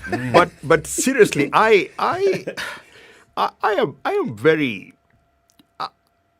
I think that we need to rebalance the glass is half empty perspective that people like Spice Radio and others have. This is why you need to come again. With the glass is half full. What we've done here, And really, I will hopefully be allowed to put up something. What we've done is to position Kenya. You people keep saying government's role is to make it easy for Conducive. us. Conducive. Yes, environment. Yes. What the hell do you think this ring road around Nairobi and the pipelines and the port, and what are they? And this is why when we extend the invitation, John, for you to come and then fill this half-empty glass with this information, and this is what we're saying. You see, we want to. We He now knows. know. He knows all these things we're And saying. we also know that But also, we want answers, Yes. So, for instance, we want to invite you again specifically to come. We talk about, you mentioned Kenya Power for a bit. You were in the task, you chaired the task force. Chaired task force, chaired that told the president, the steering committee, that power bills could come down by 30%. They haven't. Have they come down at all? Yes. Are they going to come down even more? I would say hold your breath. You told His Excellency I'm not saying don't hold to your breath. announce to the public we didn't have that those things are coming down by March. December. And before he, I know.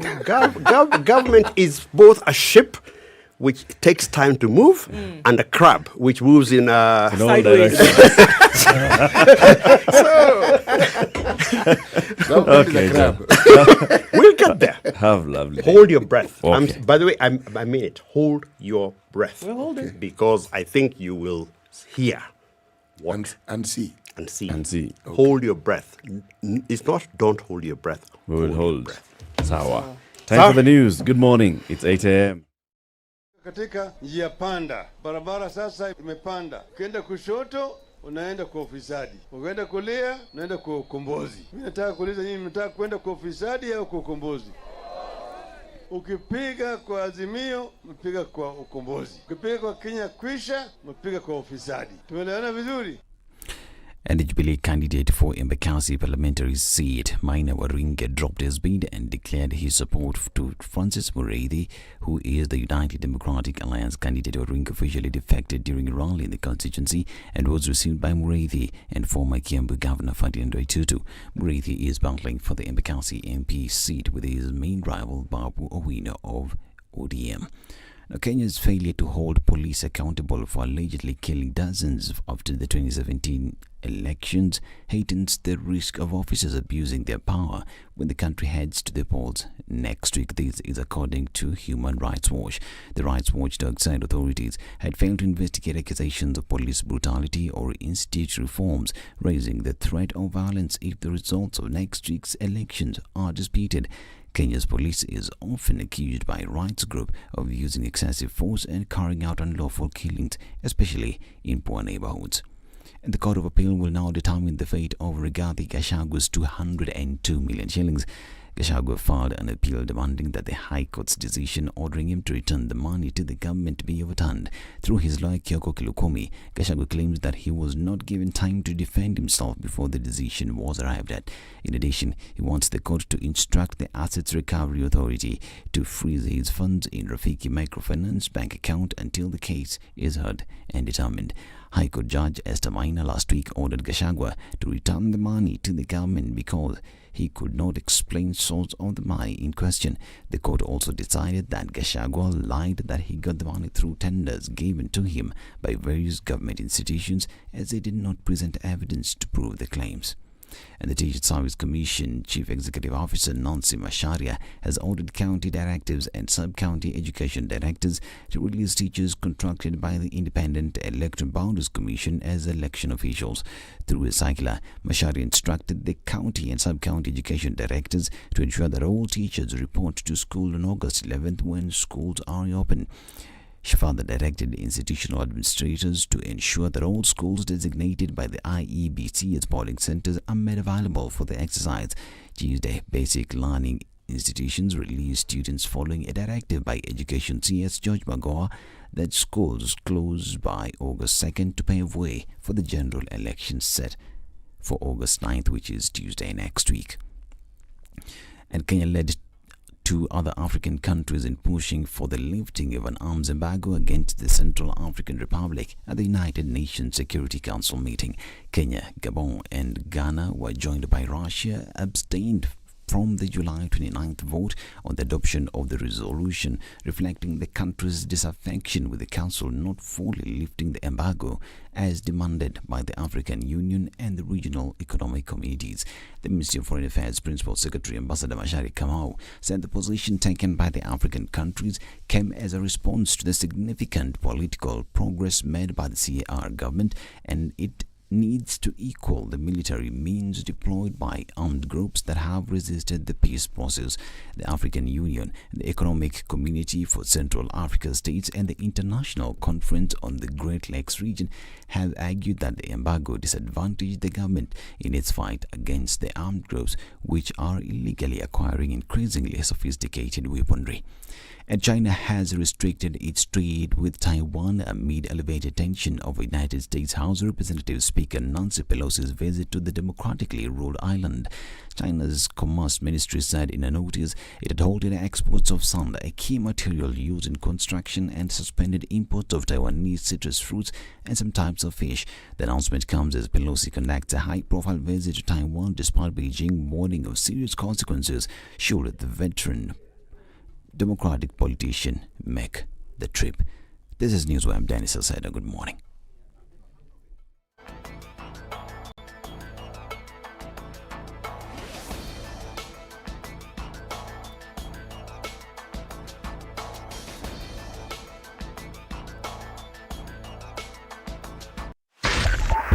.5 Spice FM, Kisumu.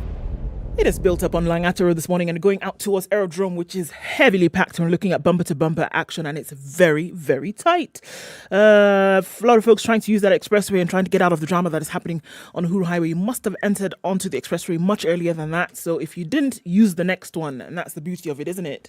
All right, on the Thika Superhighway, my goodness, it's going way past Survey out towards the Outer Ring Junction. There's traffic coming in from Allsop, so that's a holy mess. You might want to think about going the opposite way on Outer Ring. That is a suggestion. It's looking a little bit better on Kiambu Road right now, as it is on Limuru Road. Coming off of Wangari Maathai also might be a headache-inducing thing right now because that's really busy. And Ring Road Westerns is starting to pile up. We're looking at James Gishuru, which is still all right for now. Folks are skipping on over to the Red Hill Link Road to use that as an option to get into the city. So that's what it looks like around about 8 o'clock. Let's take a look in about half hour or so and try to keep things moving this Wednesday. Talk to us on Twitter, SpiceFM KE.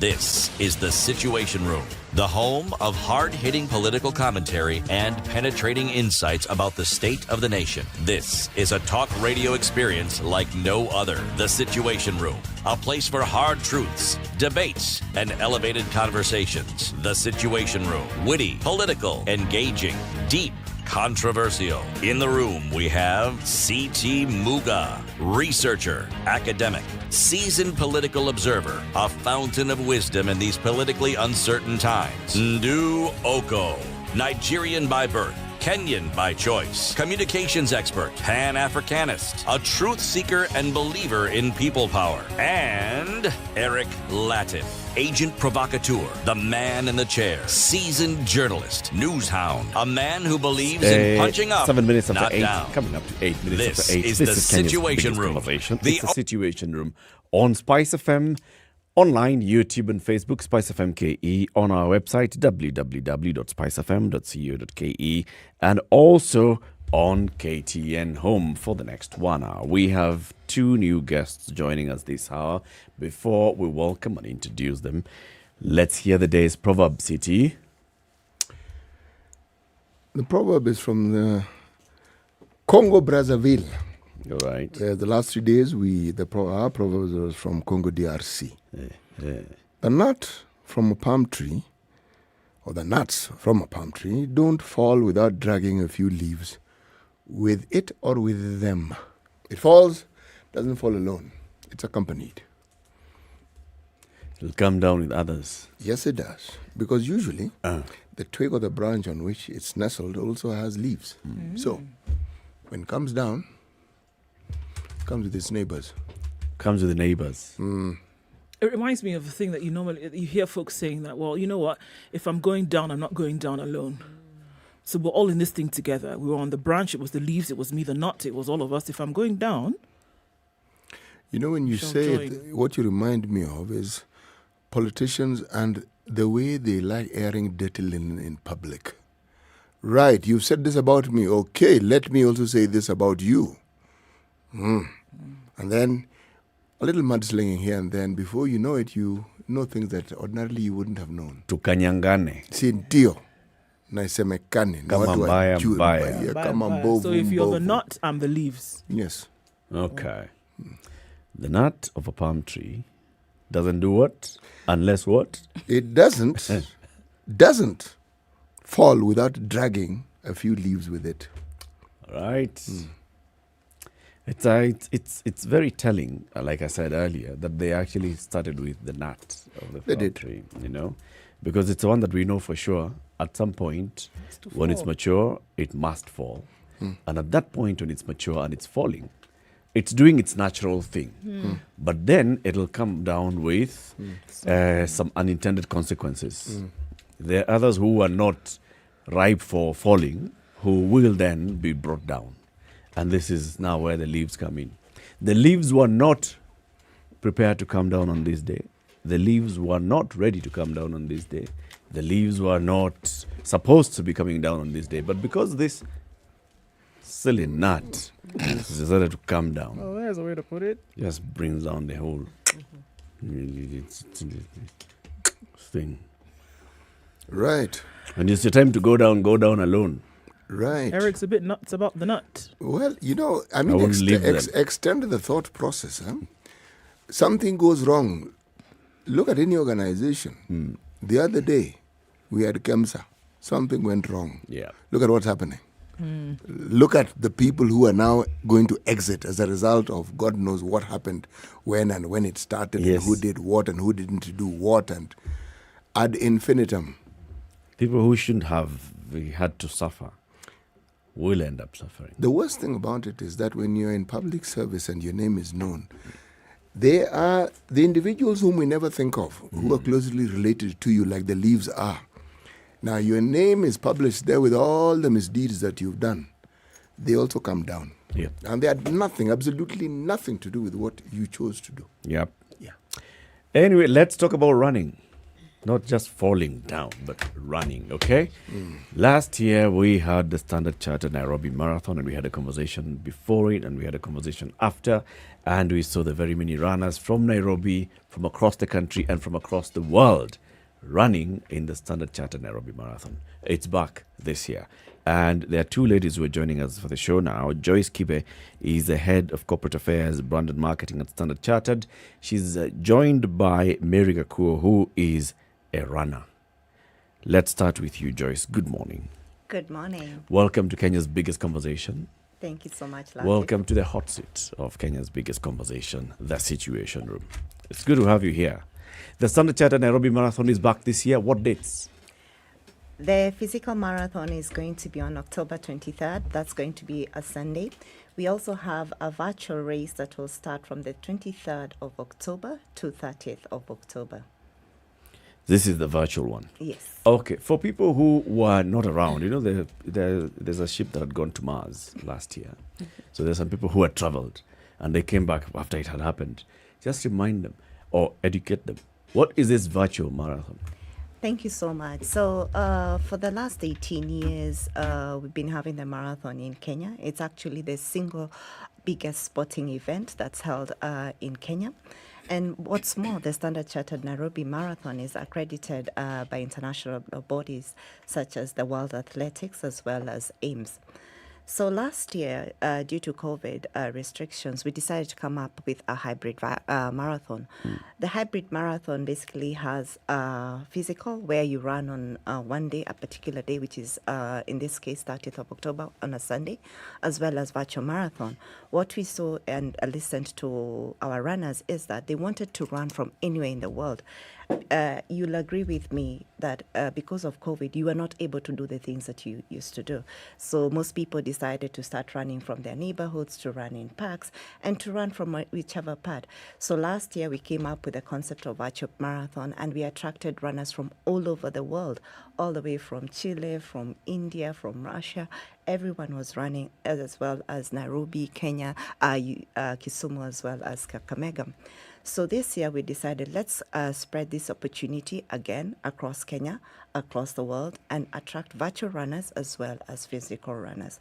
Hence the concept of hybrid marathon, and that's why we have both virtual as well as physical. We are giving everyone an opportunity to participate in the Standard Chartered Nairobi Marathon. You know, what I'm about to ask, don't enjoin my colleagues. This is just me thinking. Yes. Okay? The race starts in the morning. Yes. Now, why do I want to wake up in the morning so that I can just run? Thank you so much for your question. One, it's for your well-being. My well-being. So I'm not well until I start running. No, you need to exercise your physical and mental well-being. Let me tell you a very simple story. 2020, when COVID broke out, I was stuck at home, and all the gyms were closed. So one of the things I started doing is I started walking around, and I'm like, this is boring. Let me try and jog a bit. And lo and behold, I can now do 10 kilometers very comfortably. Because of that, that is what the marathon is all about. We want everyone to be given a fair chance to come out, exercise, make sure your mental well-being is okay. Not only is it for you to wake up in the morning, it's actually fun. Come with your families. Fun. Yes, because you're not running alone. You're going to run with Latif, for example. You're going to run with Gakur here, and you're also going to run with Ndo. And we're also making sure that we entertain, and there's going to be lots of entertainment, and we'll have kids at the marathon. Now, let me give you the most important reason as to why you should come for the marathon. We support a very noble cause. It's called the Future Makers. This is a global initiative by Standard Chartered Bank where we help people to learn and grow. Who are these people? We target the women, we target youth, and we also target people with disabilities. To date, we've raised a lot of money to the extent of about 4 billion shillings in the last 10 years through our Future Makers initiative. So, on top of your well-being, you'll actually be supporting a very noble cause. Is old age considered a disability? No, it is not a disability at all. There are very many people who are older than you who come for the marathon. Those people like waking up early and running, don't they? You can run at any time. And on top of that, we're also doing a lot of training right now. We have a Standard Chartered running club, and we started training for the marathon. I'm very sure here at Standard Media Group, there's a running club where people are actually running. Yes, your own colleagues. It's good for them. Yes. And I'd want to encourage you to join. Look at me. I never used to run. So what stops you? Age is nothing but a number. His age mate just climbed Mount Everest the other day. See? So how do folks get to plugging into this? I mean, registration and all of this. How do people say we want to sign up? I mean, from what you're saying, I reckon that the virtual, race last year was a success, and then here's an opportunity for you to plug into this race wherever you are, or if you're not, wanting to wake up early in the morning, you have the opportunity to then run wherever and then clock your timing. So how is this all working together, Joyce?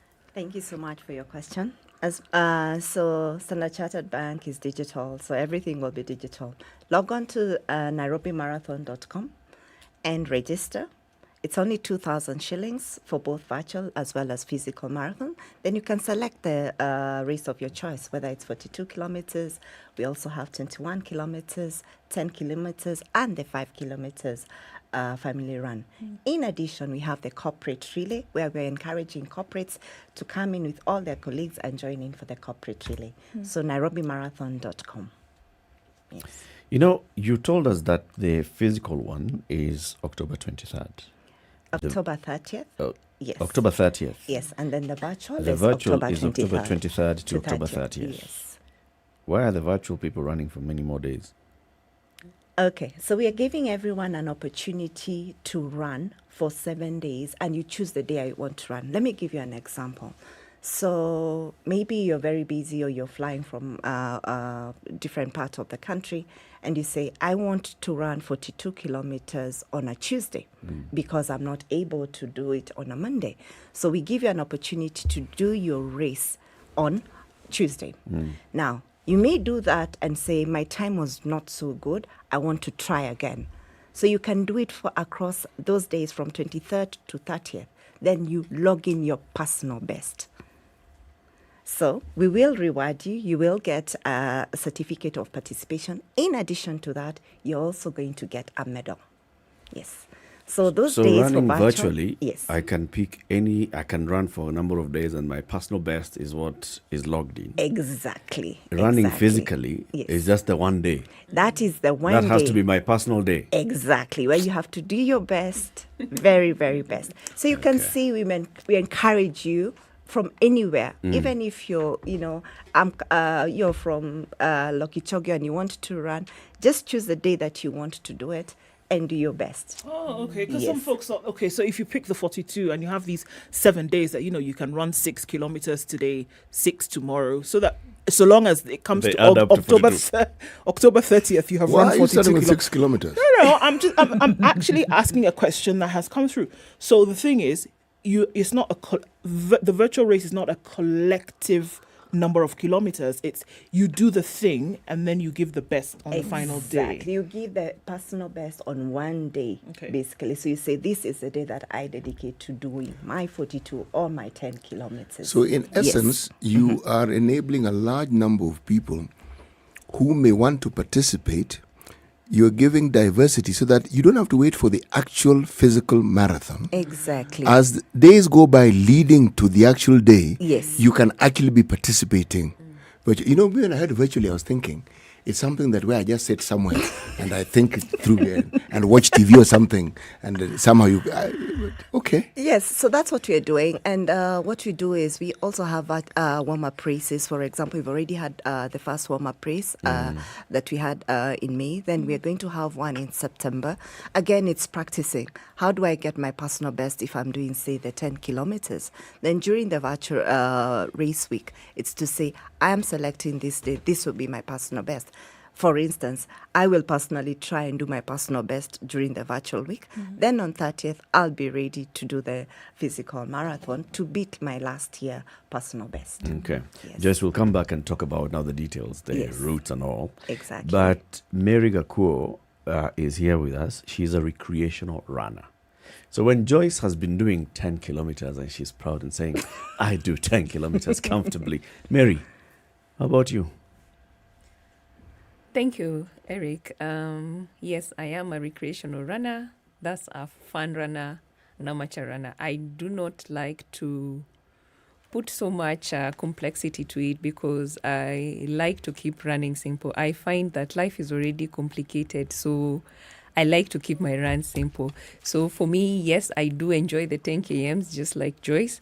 My best or my favorite runs will range between 15 to 21. I've been a 21 kilometer runner for a long time, but this year I decided to just, take it a notch higher. You run 21 kilometers? Yes, and even further. This year I decided to take it a notch higher. Where you live, there are no matatus. There are lots of those. There are lots of borders, but still, I choose to run. So this year you decided to take it a notch higher. Yes. And now you're doing upwards of 21. I got to 30. And I'm curious as to how you started, because I think this every time we hear about the marathon, the people say, okay, you want to split your desires. So I want to be able to help the future, But then I'm having an issue. Where do I have to start? The only way to get me there is, okay, if I sponsor somebody else to be in the race, but then also I want to be able to run. So I'm curious as to how, because it could be an encouragement for many people who say, okay, well, I want to do this, but then how do I get to the point where I'm keeping it simple, running 21 kilometers? Seems a little bit daunting. So how did you That's just being modest. I mean, life is complicated. So let's just keep it at 21. Let's just do 21. Yes. How did you start? 21 kilometers is not complicated. Complication begins at 30 kilometers. She's taking things a notch higher this year and keeping it simple. So how did you start, really? Some people are thinking 21 kilometers. How about 100 meters from here to the gate? How do you even get there? I get that question a lot. And one time when I thought about it, I bet I've been in the sort of athletic space. Because even in high school, I used to take part in athletics a lot. It would be the sport that I'd gravitate towards, as opposed to basketball, netball, and all the others that were there. So later on in life, that I was doing because I was being forced to. Later on in life, you realize I do need something, something, like a physical activity with our busy lives, with our busy schedules, a physical activity just to get a balance. So looked around. I've paid for gyms, which I never attended. So I figured I really do not enjoy the gym. So one day I decided, you know what? I used to enjoy running. So how do I, maybe I can try this running thing. This is many years later after not being in the sport of athletics or running. So I decided, let me just head out to Karura. It's in my neighborhood. Let's see what happens here. Yeah, of course, the first run or the first attempt is very difficult. But then the next day you go. So the first you go, decide, okay, maybe I'll walk 5 kilometers, then walk another, and run 5 kilometers and walk the rest. But then the next day you realize, this is not so bad. So the next day you're eager to want and see, how can I go further than I did yesterday? Then little by little, this became a habit, and it became a good addiction. Now, I've been doing this maybe 4 years, but on the recreational bit, I do not like to complicate my runs. I do not like to complicate this activity, because I view running as I view it as a fun thing, and it's something that anyone can do, just to connect to what Joyce was saying, across ages, and you can do it from anywhere. So it's simple, it's convenient, and it's easy. And the beauty about it is that the reward that you get from this simple activity is enormous. The mental health shows speaking about when you leave your house to head out for a run, it's not the same way you come back. There's just a rush of satisfaction, of energy, a burst of energy that you get. So a call to anyone, you start today, I always say you can just even head out 1 kilometer from your house and back. See how you like it. Tomorrow, try and do an extra mile or an extra kilometer and see how you like it, then come back. Yeah. Start somewhere. And that's the beauty about running. Very simple, not complicated. All you need are your running shoes, a running gear, head out. So long as the environment is safe, head out, come back, see how you like it. So Mary, in this uncomplicated way that you do the recreational running, have you gone to other places to run apart from Karura where you started? The way I add fun to it, every time I'm in a new county, I like to run. So if I head out to maybe a weekend and I'm in a different county, I'm in Mombasa, I'm in some parts in the Rift Valley, I'll carry my running stuff and I will do a run. I have found that is fun. Next year I want to take it a notch higher and try and participate in international sort of marathons and marathons in other places. But yet still keeping it simple. Try my 21, perhaps in London Marathon, try my 21.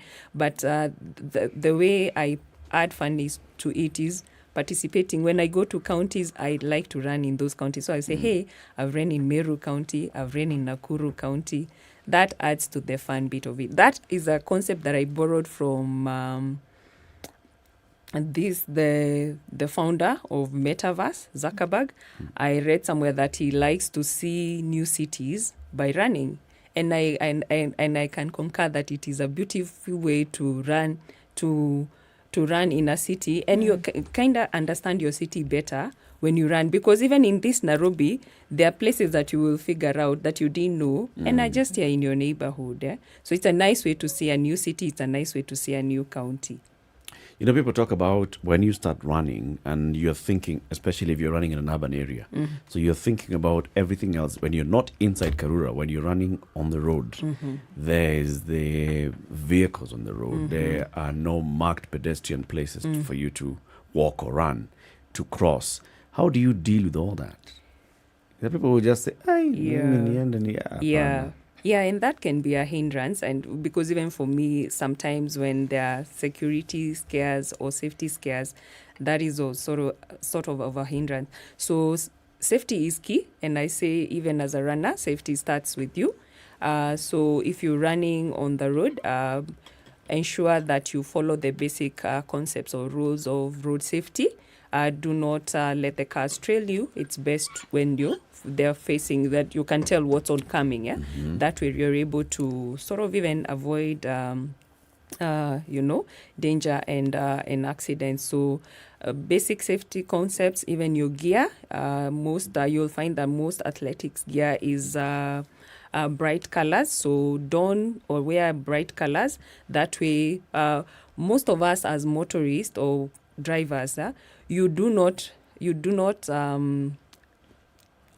see pedestrians. You see other vehicles, but they're not keen to see pedestrians or runners. So it's best to wear reflective clothes or bright colors, or you can wear reflective jackets. You can wear their running shoes that also have reflective markers. So all this, make sure if you're running at night, or if you're running early morning, or if you're running when it's foggy, like in this sort of weather, all this, make sure that you're visible, So it's good to observe safety, because this begins with you. Then again, you don't want to find yourself in a danger zone because of an activity that was supposed to bring you happiness or good things.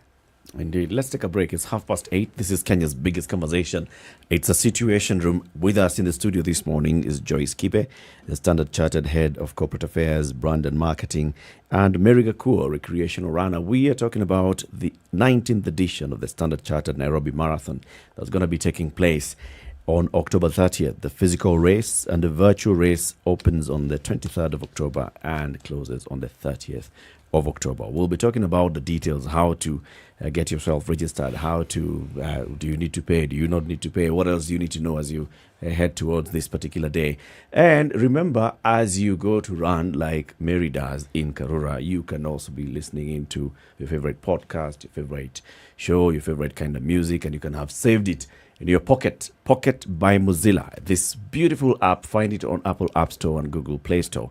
You download it, then it's able to curate for you the kind of information that you like, and also to save for you if you like podcasts like Ndu will tell us.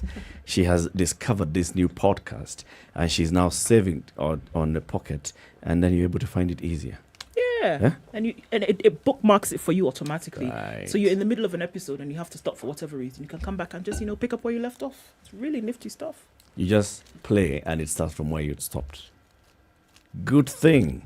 If you have particularly now this beautiful phone by Samsung, they're going to be launching the new Samsung flip phones. Yes. So that is on the 10th of August. There's going to be a global launch of this, and then you have the opportunity to watch that on KTN Home. But then also it's looking at the new generation of photography. It's looking at equipment that allows you to capture these wonderful life moments that, you know, CT lived some time ago. In the previous century. Yes. So it's giving, you know, this life to this new technology that allows you to, you know, whip your phone out and take a picture and capture these great moments anytime you want. They started the flip phones. They are still the leaders on this. 28-9. Let's take a break. This is the Situation Room, the only way to start your day. You know, when you see someone being jailed, a governor or two or someone who stole, then people will fear. Because our problem is not the borrowing, it's the stealing. We've become actually a nation of thieves. The only thing we lack is an opportunity to steal. The guys who quote the Bible and say, I'm a Christian and all that, and you know they're thieves. Return what you have stolen 4 times. If you know that you have property or anything that you have stolen, just return and say, My God does not allow me to hold stolen things. We are also a reflection of you because you elect us. You know, we don't get into our office by ourselves. We are a reflection of the people who elect us. We don't want to go to the streets. We have a constitution that enables us, assert our will. When the legislators are now being taken as hostage by the executive for whatever reason, we are now bound by what they want us to do. This is just outside the realms of reality. We have impunity written into the DNA of our political class. How old were you when you learned that Jeshi Lokop is Jeshi la Wokovu? I can't say it very well. No, you need to Jeshi Lokop. And everyone knows. Okay. All right, so still looking at cloudy conditions in Nairobi at 15 at the moment. We'll go to highs of 20. We'll see highs of 23 in a sunny Nakuru. It's raining in Nyeri at 13 and 12 degrees and sunny in Eldoret, going to highs of 21. The rain is coming down in Mombasa at 23 and it's also raining at 25 in Malindi. 19 and sunny in Kisumu. 20 is what it is in Kakamega, where it's cloudy, going to highs of 25. Out in Kampala, the sun is up at 20, highs of 26. And we'll see highs of 29 in a rainy Dar es Salaam this morning. 8 degrees and rain in Johannesburg, highs of 13, and we'll see highs of 28 in a mostly clear Lagos at 21. It's also 21 and sunny in Kinshasa. It'll go to highs of 28.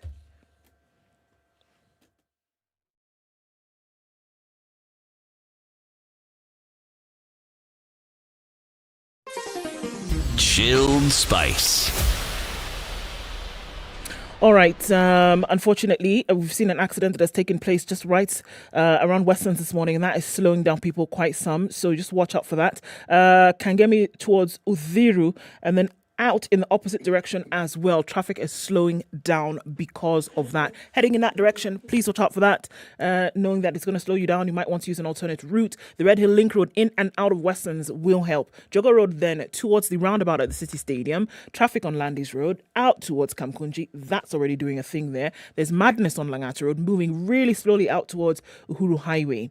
Raila Odinga Way is taking some of that traffic off, but then it's going to get you stuck on Gong Road. The Southern Bypass still exists, guys. Did you forget about her? She's saying use me this morning as an option to get into the city.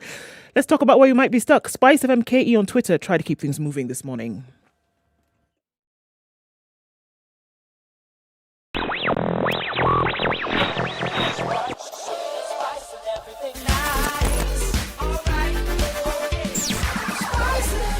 Spice up your life.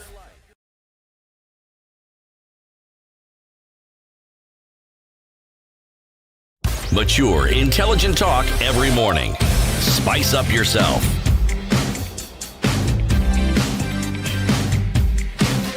All right, 24 minutes to 9. The conversation. Mornings done right. 94.4 Spice FM, Nairobi. This morning, Joyce Kibe from Standard Chartered and Mary Gakur, a recreational runner. We are talking about the 19th edition of the Standard Chartered Nairobi Marathon that's going to be taking place on the 30th of October and the virtual race from the 23rd to the 30th of October. Joyce, it's about future makers. Who are future makers? Thanks, Latif. Future Makers is a Standard Chartered global initiative, and what we do is we help our communities to learn and then grow. Our biggest focus is on women, youth, and people with disabilities. Let me first touch on something that Mary Gakuo mentioned about running outdoors. One of the things that we've been promoting with the Standard Chartered Nairobi Marathon is running in green spaces. For example, going to the Nairobi Arboretum, going to Ngong Road Forest Sanctuary, as well as Karura. Why are we doing this? Because we want people to run in very good green spaces, promote their well-being, and most important, conserve our environment. So one of the things we've been doing is to promote sustainability through the marathon.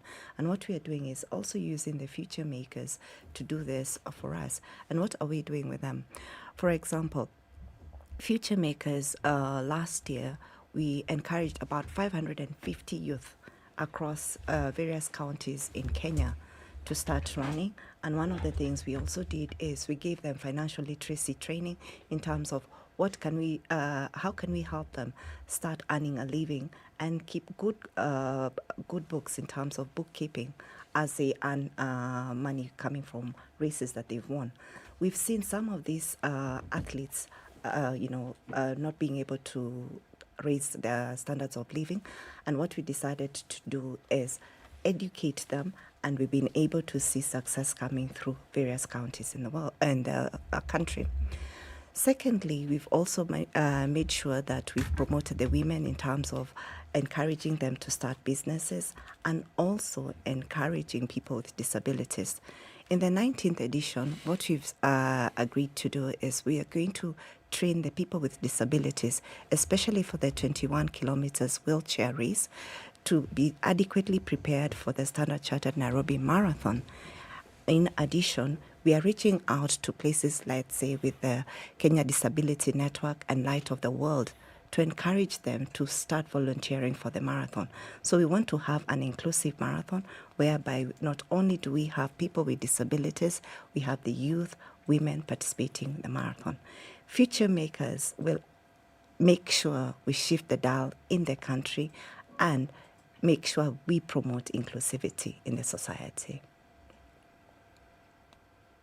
When you look at the sustainability of such a program, and saying that, look, it sounds like something that is remembered when the marathon comes about. But from what you're saying now is that throughout you see some terms of longevity when it comes to the impact that is made on lives around the country.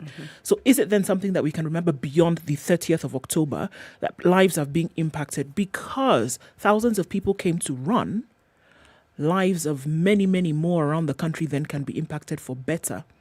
So from what I'm hearing you say then, it's beyond the marathon. It's beyond the coming to run and registering with your 2,000 shillings, but that lives can be impacted for long. Excellent question. Yes, it is. And what we call it is lifting participation. We lift participation of everyone in the society, from women, the youth, as well as persons with disability. So when you contribute the 2,000 goes to various programs. And if I can touch on some of the programs, we have a gold program whereby we target young girls who are coming from disadvantaged families, whereby we train them in terms of educating them, how can they start businesses, and we uplift them by making sure that they are ready to be able to conduct businesses. We have an employability program whereby we go to various universities. Right now, we are targeting 6 universities across Kenya. Last year, we impacted about 6,000 students, whereby we train them in terms of future skills. What do I mean by future skills? We have a program in partnership with Light for the World, where we help these students in the universities come up with very good CVs, make sure that they are interview ready to be able to come and take a job like your job, for instance. Because let's face it, you'll be there, you're studying in the university, but then you're not so marketable in terms of how do you present yourself to an employer. So one of the programs is the employability program.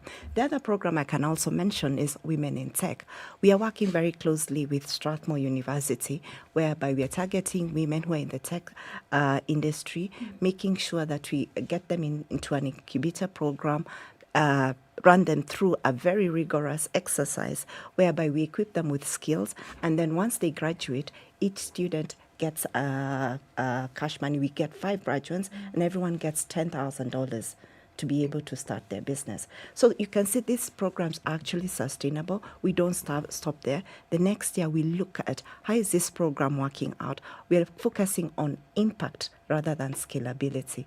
So sustainability being a key strategic priority for the bank is here, and we're making sure that it goes for a long time, not only 1 year.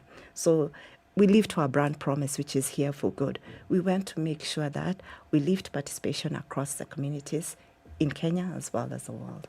Thanks. Joyce, could you walk us through this process you mentioned, where you have a program that seeks to add to the knowledge that athletes have, financial knowledge that they have, and how it is you work towards making them better managers of the resources that they have? Okay. Thanks so much. So let me give you an example.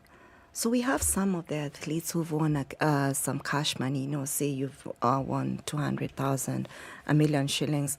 But you've seen it in the media that some of these athletes have actually squandered the money. But what they lacked is no one held their hand in terms of how can they spend their money wisely. As a bank, what we have is a financial literacy program. Together with our partners, we teach them basic bookkeeping. Where are the right instruments to invest? When should you invest? When should you pull your money out? And how much of this money can you uplift the communities at large? So we started this program with one of the counties, and for example, one of the counties, we went to Kirinyaga as one of the places, and we took these athletes through the financial literacy training, and in addition, we also made sure that they were running at the same time, because we wanted to make sure that they pass on their skill set to the future generation. So these athletes were able to start businesses with the money, and then after that, pass on these skills to other generations, whereby, one, they are able now to spend their money wisely, start businesses, and on top of that, pass on the skills of being an athlete. How many counties are you working in? Or working with? 6 counties. So these are the partners you speak of, or do you have other partners? So we have one partner, and we work through this partner to access all these counties. This partner has a name, perhaps? Or is one of these things you can't really talk about? We do have it. Allow me it's Cape Kano Foundation. That's the partnerships that we have together. Yes. We had this partnership last year. We are still looking at expanding. In addition to this, we invite these athletes. They participated in our Standard Chartered Nairobi Marathon, and some of them have actually been able to participate in the international marathons around the world. Yes. So when you say you work with these athletes, and that you help them understand how best it is to manage their finances, the question that I want to ask next is, how do you determine the counties that you want to work with? I know the obvious question is that counties where the athletes come from, but yes. Okay, so we have coaches around the country, and through working with Athletics Kenya, and through Athletics Kenya, we've been able to come up with a short list of their athletes and being able to train them to be ready in terms of business as well as training for future athletes. It's odd, but it's actually very commendable what you're doing, because it's not just our athletes. Yes. Around the world, people who've made money in the millions of dollars and tens and millions, we read about them going absolutely broke. Correct. So it means the very problem that our athletes face is a problem that they faced. Because whatever amount you mentioned, somehow they seem to have run through that entire amount to the point where they now have absolutely nothing. Yes. Hence my point around sustainability. How do you make sure that that money is able to stretch and go for a longer period of time? How are you able to make an impact to the society with this money? You've won, but then you can make a business, be able to employ others, and in addition, use that skill that you acquired when you're an athlete to impart on others. And that's what Standard Chartered is all about. That's what we say Future Makers is all about. That 2,000 shillings enables us to come up with such brilliant programs which impact the communities. Do you have case studies that you can share? This is what the Future Makers has done so far. We have the case of athlete so-and-so or child so-and-so who benefited from Future Makers in the past, and this is where they are at now. Or are there confidentiality issues and you do not wish, or the athletes themselves may not want their stories to be known publicly? I will use one of the case studies. He's our brand ambassador because I have permission to use that. It's Henry. Henry is a person with disability. He is blind. And currently he's just participated in Berlin. He's participated in most of the marathons. I know he was in Berlin yesterday. He was in Mauritius. And one of the things that he does for us is make sure he spreads about the Standard Chartered Nairobi Marathon, running as one. So this is an excellent case study whereby someone is visually impaired but is able to influence people, not only in Kenya but across the world, in terms of how can you make sure that you remain successful by running. He participates in the running. He mentors students. On Saturday, he was participating in a chess competition where he was giving the awards to students. But the beauty about it, he told them, the Nairobi Marathon is coming up. Please register for your school as well as your families. This is what I call impact, and a brilliant case study to demonstrate the Standard Chartered Nairobi Marathon is excellent and here for good. You know, you're the corporate affairs brand and marketing manager. So some of these things that you will say, maybe what's expected of the Standard Chartered brand and marketing manager to say. But why does Standard Chartered, why 18 years, for 18 years have you sponsored this particular marathon? What's in it for the bank? We are here for good. We want to bring everyone together. This is the largest single sporting event in Nairobi, without a doubt.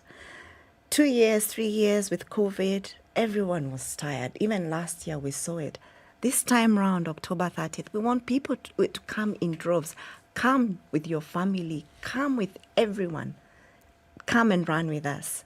Make sure you are doing the training. If you're not able to come to Nairobi, you can run from whichever part of the village, anywhere from Siaya to Bungoma to Kisii, anywhere in the country, you can participate with us. You're not only going to be participating in the Standard Chartered Nairobi Marathon, but you're going to be making a big difference to someone's life. I've told you about the women, what we're doing for the women, the persons with disability, the youth, the students in the universities. These are brilliant stories, and we'd want everyone to participate. Now, I would also want everyone to participate in the marathon because it actually promotes your physical and mental well-being.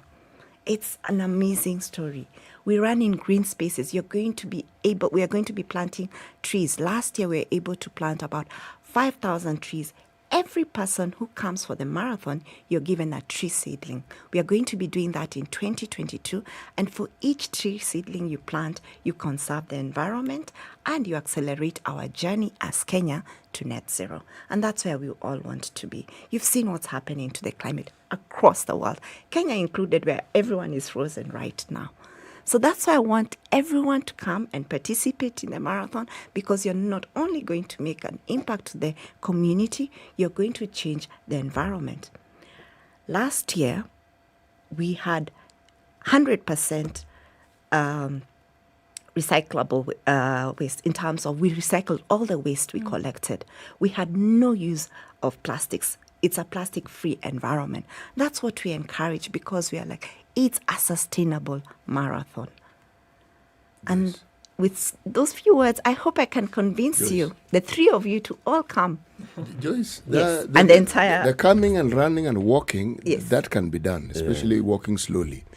But Good. The thing is, Standard Chartered is a bank. Yes. It's a business. Okay, so are you saying this is their CSR?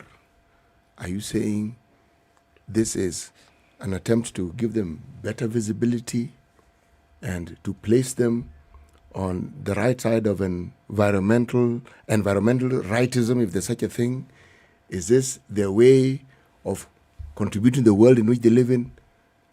Eric asked, how does the bank stand to benefit? Because there must be a benefit that the bank gets. Okay? Yes. That's what we're asking. Thank you. What are these benefits? As mentioned, the strategic priority for the bank is sustainability. So, being a strategic priority, the marathon falls squarely under sustainability, whereby, one, anything that we get out of the marathon impacts our communities. And this is through our program called Future Makers. So, for example, all the proceeds that we'll get from the marathon will go towards Future Makers, which is aimed towards impacting the communities. The second thing, which falls under the strategic priority of sustainability, is how can we make sure that we conserve the environment and accelerate the journey towards the marathon. to net zero. The marathon helps in terms of, one, we promote running in green places. We do not use any plastics. And 3, we also make sure that we lift participation in communities, especially people with disabilities. So by doing that, the marathon, how we contribute and how we benefit as a bank is achieving our strategic priority in terms of sustainability. All organizations have the ambition in terms of sustainability. Everyone is talking about our journey to net zero. How do we get to net zero? How do we lift participation of our communities? The marathon is a key enabler for us to achieve that. Okay, well answered. I've been to www.nairobimarathon.com. Well, it's nairobimarathon.com. Correct. This is the portal where you can register to join. The various races are 5 kilometers, 10 kilometers, 21 kilometers. There's no 30 kilometers, it's 42 kilometers. So, Mary, you've got to decide whether you're coming back to 21 or you're going up to 42. And this is for the physical race, and you can also register for the virtual race as well. And let me read what they say, how to participate in the virtual marathon. You register for the virtual race, either 5, 10, 21 or 42 kilometers. You download Strava or your preferred activity tracking app on your phone. From wherever you are, pick a date from the virtual marathon week. That is between the 23rd and the 30th of October. And you decide to pick race, use your app to track the distance, or you can also use a smartwatch, log into your results portal on the website or through the email link that will be shared with you once you register. Submit your recorded distance and time. Your results will be processed in about 2 or 3 minutes. Check how well you did against other runners all over the world through the results tab on the website. Take a picture and share on the achievements with your family and friends. And this is all on for the virtual run. So, Mary, which one are you doing? Virtual or physical? Certainly physical. How many kilometers? I'll do 21. I'll do 21, but I'm targeting to do my PB. We call it PB, but the two stand for personal best. Mm-hmm. The trail the trail is similar to last year. A very beautiful trail for 21 kilometers, so very achievable for someone even to start today and get your under 2 hours for 21. No human is limited. No human is limited. 15959. Why not? How many did you do last year? How many kilometers and how for long? the Standard Marathon? Yeah. Last year I did 21 as well. And what was last year I did it at a time of 2:06. And that for me was also my personal That best was in your a PB. while. Yeah, but then now that I know the route very well, I know for sure this time I'm getting even to, I even can get to under an hour 50 minutes. Since last year, have you bested that time of 2:06? Certainly. Yeah. So you are looking at breaking the Mary Gakur record. I keep it simple. It is my personal, mileage is my personal records, no pressure. What is the route this time? The route is on the southern bypass, and we'll be starting from the Uhuru Gardens. It's a beautiful scenic route because we'll be passing through the national park.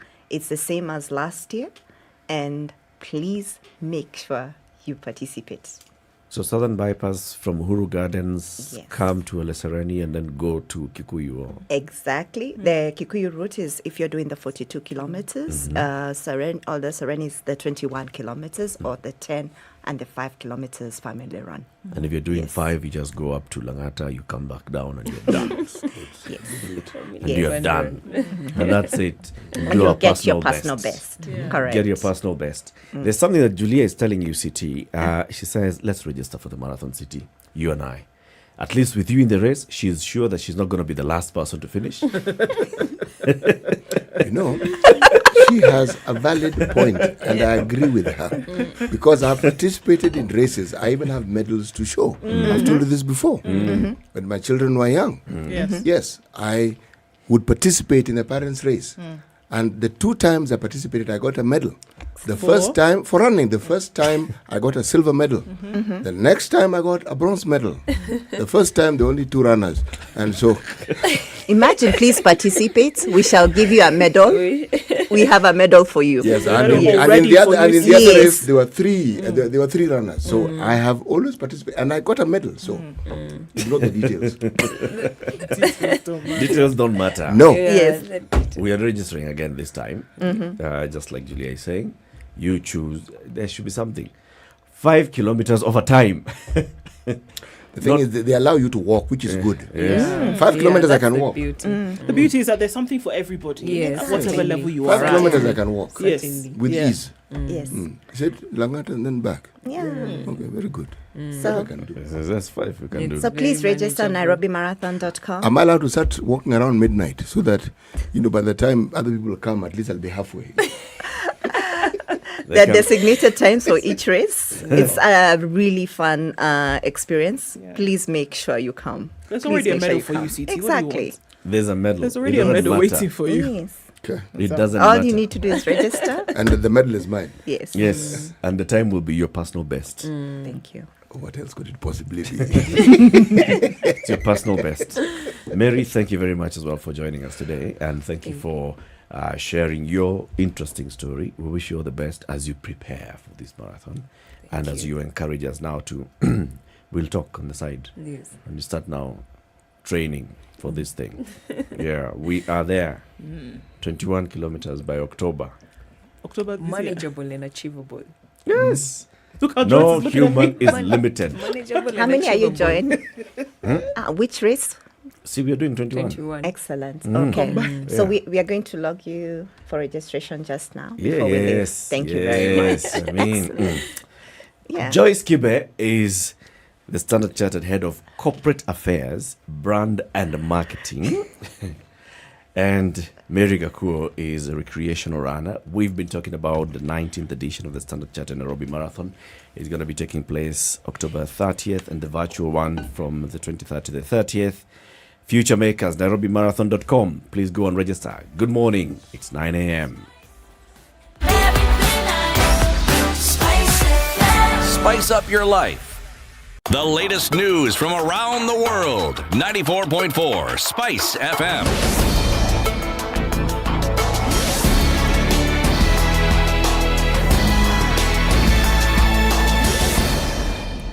Good morning, this is Newswire. I'm Dennis Osato. New data from the World Health Organization indicates suicide is the fourth leading cause of death among teenagers aged 15 and 19 years. The grim statistics specifically contained in a 2021 fact sheet by the organization revealed that 700,000 persons die globally by suicide every year, with most of the deaths occurring in low and middle income countries. Additionally, WHO estimates Kenya's age standardized suicide rate to be 11 in 100,000.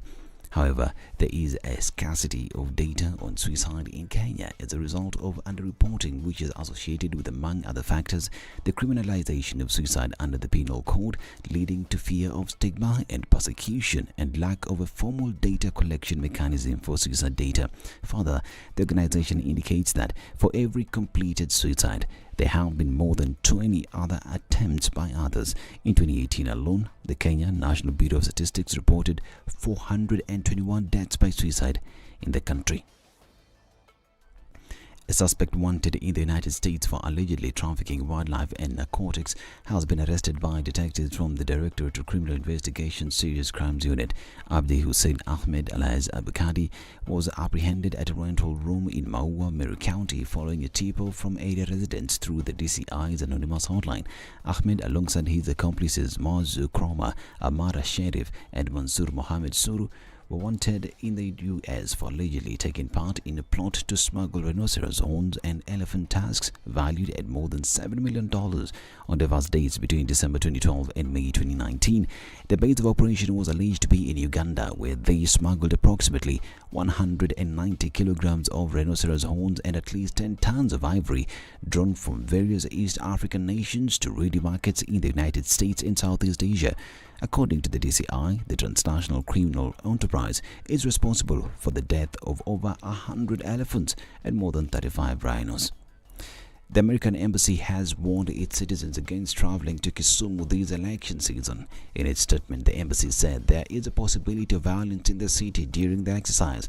The statement says that violence is usually witnessed in the county a few days before the election and even after the vote has been cast, thus asking its citizens to be careful.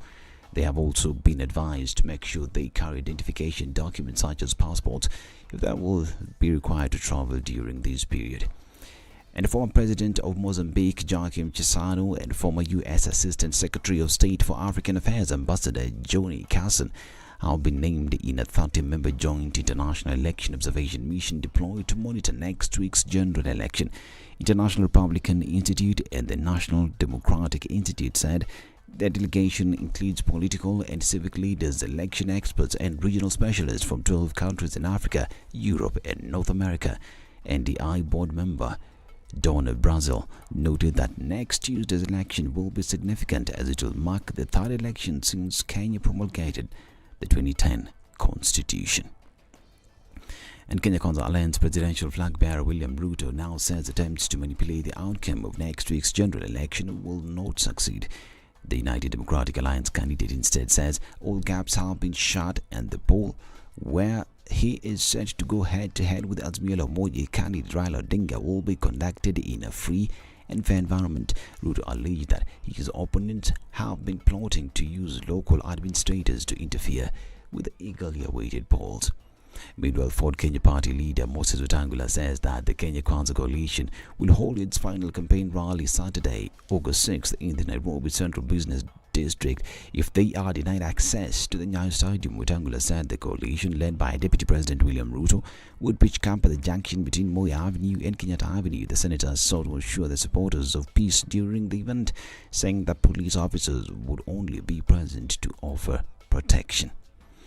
And then Nzoia Sugar Factory is set to resume production following President Uhuru Kenyatta's announcement of 500 million shillings bailout to offset arrears owed to farmers and workers.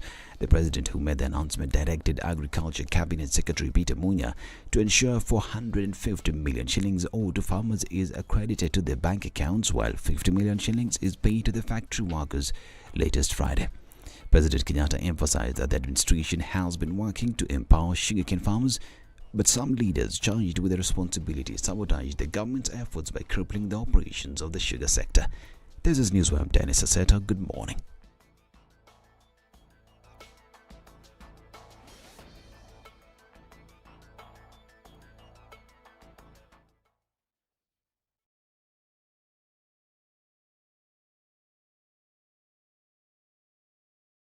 Okay, a few minutes after 9 o'clock. It still continues in different parts of the city. Jogo Road, then going out towards Landis, is still experiencing some traffic. The CBD is where you see the most of it. And then, no sooner had I said that the southern bypass is clear and free, there's a little bit of traffic there, and that's going outbound. Not quite sure what is causing that. Langata Road is reducing with traffic. Raila Odinga Way is still taking on some of that. And we're seeing Uhuru Highway then getting into the city out towards Westlands, still with some traffic this morning. Coming off the thicker superhighway, you're not quite yet free of that, but we're going to keep an eye on things. Kiambu Road also bumper-to-bumper traffic means everybody's trying to get to the Muthaiga Square. Time says that we'll be out of traffic hours soon. Let's keep our wits about and see what happens then. SpiceFM KE on Twitter. Let's keep things moving.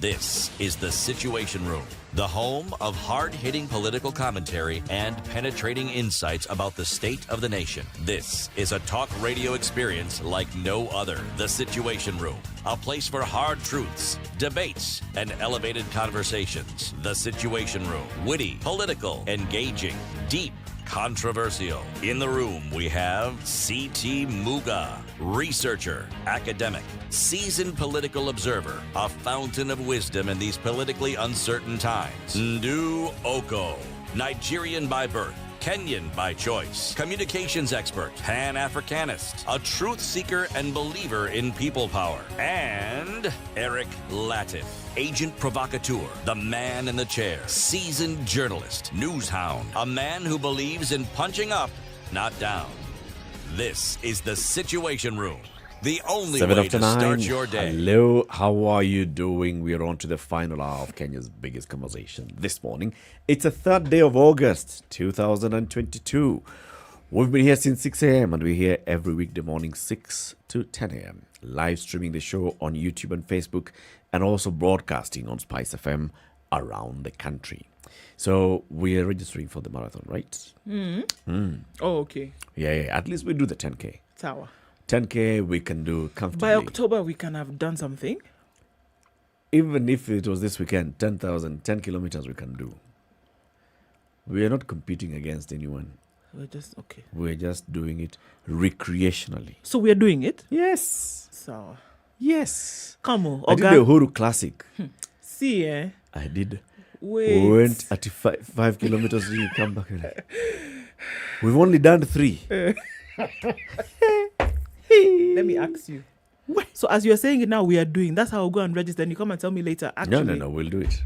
We did. I ended up doing 10. I actually did 10.1 on that day. And it wasn't bad. Okay. It's doable. It's manageable. No wahala. It's something that you can do comfortably, manageably. Mm. So 5 kilometers, 10 kilometers, 21 kilometers, or 42 kilometers, NairobiMarathon.com. Go register. You can do the virtual one or you can do the physical one on October 30th. Okay. Why are you looking at me? Because we already agreed with Ndu that you are joining us for the 10 kilometer. 10 kilometer what? Walk, run, whatever. Move. Just do 10 kilometers from point A to point B. If you want to be like John Gumi's crab going sideways, it's okay. It's fine. You finish. So this is going to be a situation room Thingy. thingy walk. We're going to do it. Okay. Done. Sawa. Sindio. Kabisa. Bas. What's the day's proverb? Today's proverb from Congo Brazzaville. Okay. The nuts from a palm tree don't fall without dragging a few leaves with them. The nut from a palm tree Doesn't fall. Leaves Doesn't fall without dragging a few knees with it. Okay. It doesn't fall alone. Yes. Falls with others. Yes. So on the 10th of August, Samsung will be doing something major, and this is unveiling globally the new phone. It's a flip phone. Yes. Yes? Indeed. Why is it so big? Okay, so what we're looking at here is that they're unveiling the very bleeding edge mobile technology. It's in the Galaxy Z Fold 4 and the Galaxy Z Flip 4. They're not only the pioneers, but the global leaders of foldable technology in smartphones, which gives users access to the very best smartphone technology and features in a much smaller and comfortable form factor. So you can watch the global Samsung Galaxy Unpacked stream live on Wednesday, the 10th of August from 4 p.m. on KTN Home or online on Samsung.com or the official Samsung YouTube channel, and use the hashtag Galaxy Unpacked to join the conversation. So looking at this, cutting edge technology, folding, flipping, all sorts of things, not to forget the fantastic pictures that you can take with this Samsung technology. When Samsung unleashed that first fold phone, you thought you'd break it. Everybody was, thinking that's the thing. You have a phone and you could just do like that. You could fold it and flip it around. Walikuwa wanajisikia ndio wananchi. Now you can imagine this new one. Flip it. Yes. Anyway, as we are speaking today, there are people who woke up very early because they had to go and get their children from school. As we are speaking today, there are people who slept on the road because they had gone to pick their children from the school yesterday. As we are speaking, there are people their children, who still haven't found how they are going to get home in one way or another. Maybe they have had to go and spend with a friend, with a relative somewhere before they then make the connection back home. Why? Because on Monday, the Education Cabinet Secretary announces that, there's an election next week on Tuesday. And, schools are where elections take place. This is where voting takes place. Many of the polling centers are actually schools. So now, in order to make this thing work, schools are going to close tomorrow. make arrangements for the children to go back home by 12. by midday tomorrow. And so there are those who, many are in sub-county schools, which are day schools, not affected by much. Well, apart from the fact that the children were preparing for mocks and exams and such and such and such, and so their calendar has been disrupted. But in terms of logistics, not affected much. County schools, some have been affected because they are in boarding schools and they needed to go back home. Extra county schools, some have been affected, many. National schools, many have been affected. You are talking about people who definitely are in boarding schools, especially national schools and extra county schools, and they need to find their way home. Not necessarily within walking distance of where the school is. Now, what is that headache? It's not just one headache. I think we're looking at multiple headaches happening simultaneously here. In the same head. Yes, all in the same head, unfortunately. And I think this all stems from the fact that this is not something that crept up on the nation in terms of knowledge. The election was not all right, since we're not doing much, let's have an election next week type of thing, right? It is something that was in the planning. It is something that was known to many easily 5 years ago. We even know the next election of 2027 and 2032. We know what day it's going to be. Voila. Okay. Do you see? Yes. Now, it's going to be on the second Tuesday of August. Voila. Just in case the future Minister for Education does not know. Yes. But now, what are we looking at? That also, now, this is what muddles things for me a little bit more. That this very same education sector had gone through upheavals because of COVID. Yeah. And the dates set for going back to school also had been looked at, they had been reworked, they had been debated on, etc., etc. In the last 2 years, we've had disrupted schedules, which is understandable. We've had the school year shortened from 12 months to 9. We've had 2 exam cycles in 1 year because of this thing. What am I saying? That the precision with which this new scheduling was done came from the ministry. All factors taken into consideration did not factor something as major as a general election taking place. And you know that schools are used as polling centers. Do you see now where my problem is coming? Yes. That with the new scheduling, we knew in January what it was going to look like for midterm in term 2 of this year. You knew the dates in January. Say for 1 day changes here or there because of a public holiday that happened in May. Do you see how precise we can be? In May, there was an extension because we had Labor Day, and then we had to bury former president, the late Mwai Kibaki, and then there was a religious holiday. Save for that, you knew what the schedule was going to be.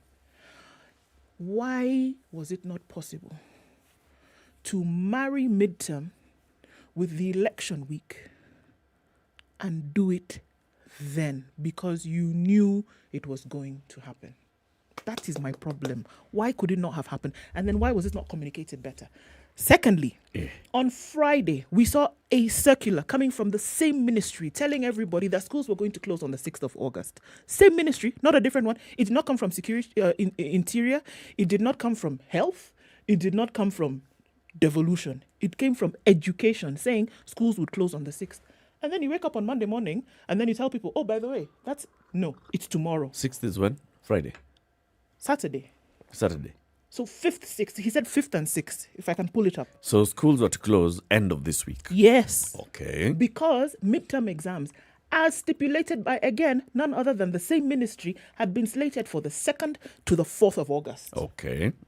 So with that taken into consideration, I can only assume the closure of schools then only made sense for the 5th of August. Okay. Which came announced by them. Okay. So my question is, when you tell us on Monday morning, having then realized, oh, wait, IEBC wants to do testing at the polling stations over the next couple of days. Okay, let's close schools.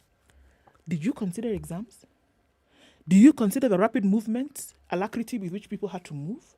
Did you consider that now parents had already made plans, especially based on the fact that you announced just a few days before? Did you take all those things into consideration before now telling people, just go home? Come on. It is not, and that's the thing, that we've seen the arguments come over the last 24 hours that, no, after all, they have to close. Yes, they do. But the communication that is wanting it hits you in the face. And this is the problem. It cannot be. It's like somebody who's been pregnant. She knew she was pregnant since month 1. Then 9 months, on the day now when she starts to feel labor pain, she'll say, I need to find a doctor. Come on. You could have planned. You could have said it.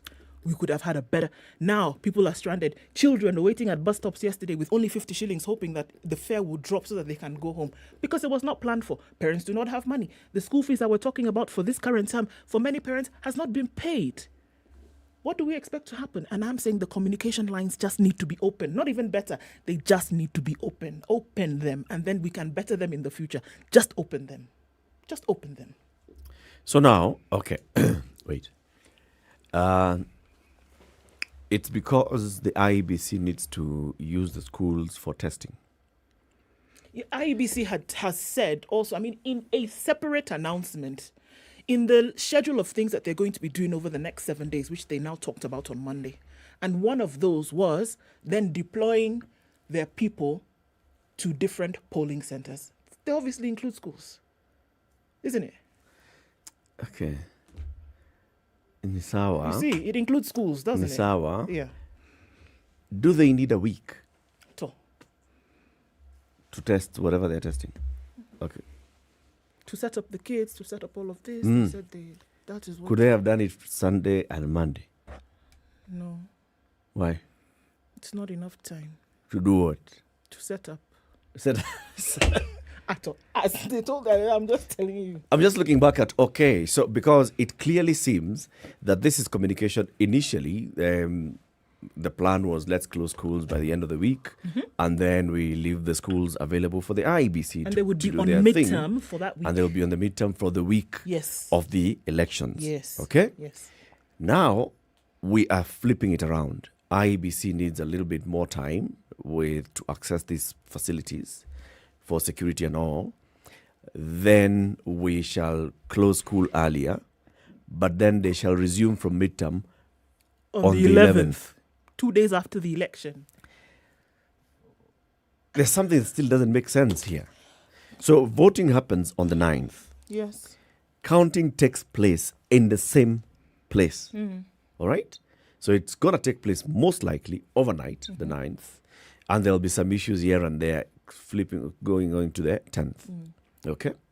Some areas are constituency and county tallying centers. Yes. Okay? Yes. Maybe the constituency and county tallying centers are not in schools, but we have seen them to be in schools previously, mostly in secondary schools. So if the tallying center is in a secondary school and it's a constituency and a county tallying center, it means that the tallying will still be going on. Yes. The 10th and the 11th. The day you have said schools will reopen. Children come back to this place. And if it is a boarding school, for the children they don't to come go on back the 11th. on that day, the parents, the school administration, the teachers will need access to the school before this. No, you're seeing it.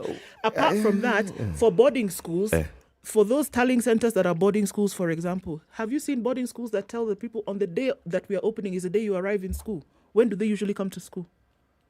The evening before. Thank you very much. So are children now expected to go back to school on Thursday next week, or is it from Thursday next week? Open the communication lines, not better them, open them. Half-term break is effective Tuesday 2nd and resume Thursday 11th of August. Yes. Are these people setting their CS up? Because it's not the CS who comes up with these dates. He leaves it to people to crank the numbers and do whatever. Let's throw in the word algorithm in it just for the sake of discussing it. It's school anyway. It's school anyway. Okay, and just when you're getting the hang of it, let's throw in matrix also. So that now we really understand what's going on. Yes. Okay? Now, when we've understood what's going on, he's told these dates and then he comes and presents them. Doesn't he think and pause and ask specifically, folks, given why we are doing this, there's this other activity. As you asked correctly, will it have come to an end by this time? I mean, all things considered. Yeah. I'm asking the question. The people who crank up these numbers, is it that they were told us that those are the numbers that they want cranked? Or have they cranked it? And I asked the question, or are they setting up the CS. Because you read this thing and people hear and ask, brother, what on earth are you talking about? Because you talk of children, you're actually talking about the parents. Yes. Yeah. The moment these children who are in boarding school go back home, that's an additional expense that the parents had believed they had done away with. Half term, they figured out. But you've gone beyond half term. Yep. If we had stayed with the initial plan, which is close the schools, proceed on half term from Friday, Yes. it means that the whole of next week, when there's, let's be clear, there's going to be uncertainty next week. Yes. There's all this. So yes, we've had an election. Now, are we sure about, whether we are calm or not? Next There's- steps. The entire of next week is going to be in that position. And there'll be no rush to release the results because you have 7 days within which you have release time. The presidential results. Okay? Yes. So we are in that position where Monday, Tuesday we vote, Wednesday, Thursday, Friday, we are still in that Limbo. position where we are just, okay, so how is it looking? Who's leading, who's not? Who's leading, are we going to a runoff? Are we going to Supreme Court? Are we going into a rerun? We don't know all these things. Now imagine in the middle of that, you're being told, send your child back to school.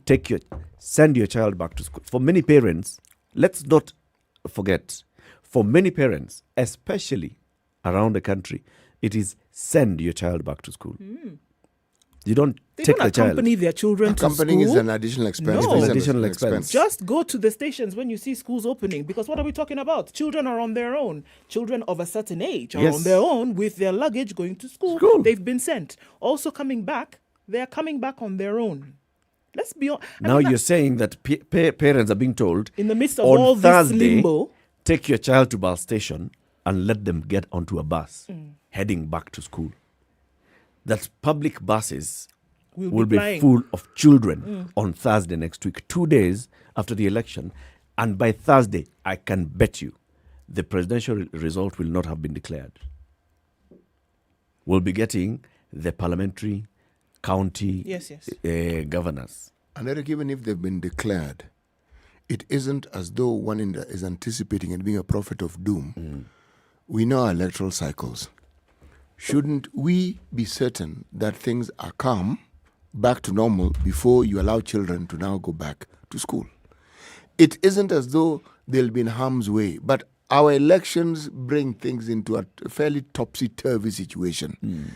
You want to throw the children into that particular mix before we've ascertained that things have actually gone back to normal. We did not have an election, but we had COVID. Look at the hoo-ha that COVID brought with it. When we're now trying to figure out how children should go back to school, when they should go back to school, what fees they're supposed to pay, how they're supposed to pay it, the period of time they're going to be in school, then they have another break. All those questions kept being asked. did all schools administer the midterm exams then between Monday and Tuesday? Did all of them do that? Nope. Those who then were able to look at this circular and say, oh, okay, wait a minute, we need to give exams so that when we come back to school, we're continuing with the term. Isn't it? Remember, we're already dealing with a shortened term here. Did all schools manage to administer their exams then between Monday and yesterday at noon? Did it happen across board? What happens then if they're thrown into a tailspin when they do eventually come back? All factors remaining constant. And these are the things that I'm saying need to be taken into consideration. We cannot have a situation whereby you're thrown in limbo, you don't know if you're going forwards or backwards, and then you just kind of throw yourself into, this is not the COVID that has caused this anymore. It isn't. It isn't. And even with COVID, I remember how Magoha was very categorical. He kept saying, this is not my decision alone. I have got to take the lead from the chair of the Emergency Response Committee, the Cabinet Secretary for Health. If the Cabinet Secretary for Health says that we are okay, then I shall say, let's reopen schools. Before then, don't ask me any question. I have a feeling that even in this particular case, it just got to a point where Magoha was like, okay. Because this cannot be the same Magoha who has been saying, we are not putting children into this. We are not subjecting children through this. And now suddenly he's like, okay, now let's subject children into this. Doesn't add up. Secondly, there is a committee that has been sitting to look at election preparedness that brings together all the agencies that are concerned with this: security, judiciary, the IEBC itself, whether it walked out because the CJ was chairing it or not, that's a whole different matter. The Education Ministry was also, and information were part of this committee. Why education? Because the infrastructure being used for elections is...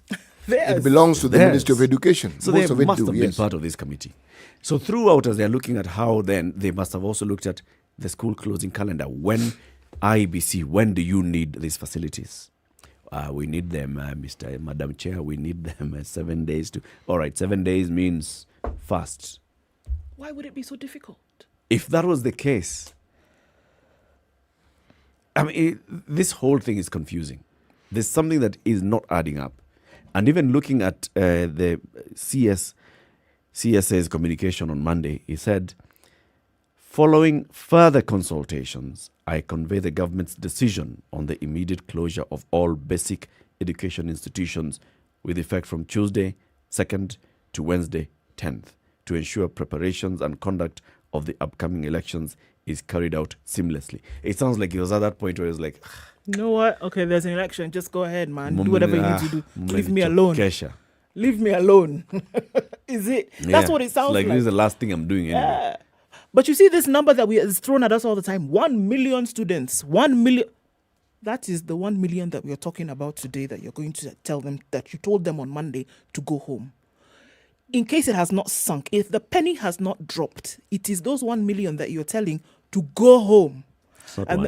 It's the 1 million for KCPE. Only. Those were just exam people. Yes. Now that 1 million, all the other classes, Times add them 12. together, times 12. Add them and you're saying, move. And then suddenly you're telling them, Gafla bin vu. Come back. You are saying 12 million children stop going to school immediately. Out of that, let's just even put the boarding schools at 40%. Okay? 40% of that, you basically just told them, suddenly, you guys, start... Move. Crisscrossing. The country. Anyway, let's hear from you. We want to open up these phone lines. How has this abrupt closure of schools affected you? Are you a parent? Are you a guardian? Are you a student? How has this abrupt closure of schools affected you? Let's hear from you. 0719 012 600. That's 0719 012 600. Or also you can post your comment on our social media handles, SpiceFM KE, on Facebook and on Twitter. As we are going into this election bila noma is still the mantra. We have got to make sure that we maintain peace in your city. We most certainly, definitely must. Amidst everything that we see, the clamor by the candidates in whichever party or in whichever coalition, anything that tends towards bringing about situations that will render peace untenable must not only be disregarded, it must be shunned and must be spoken against. Sure. Because there is life after this election. Indeed. Time for our break, 9:30. We'll be back shortly. Let's hear from you after we take this break. This is the Situation Room, the only way to start your day. We know it is cold, but Cold Stone Creamery has hot deals for you. This month, enjoy cups of rich and creamy ice cream, delicious ice cream cakes, and fresh oven-baked cakes at amazing prices. Visit any of our stores in Nairobi or Mombasa and indulge in your favorite treats. Cold Stone Creamery, the ultimate ice cream experience.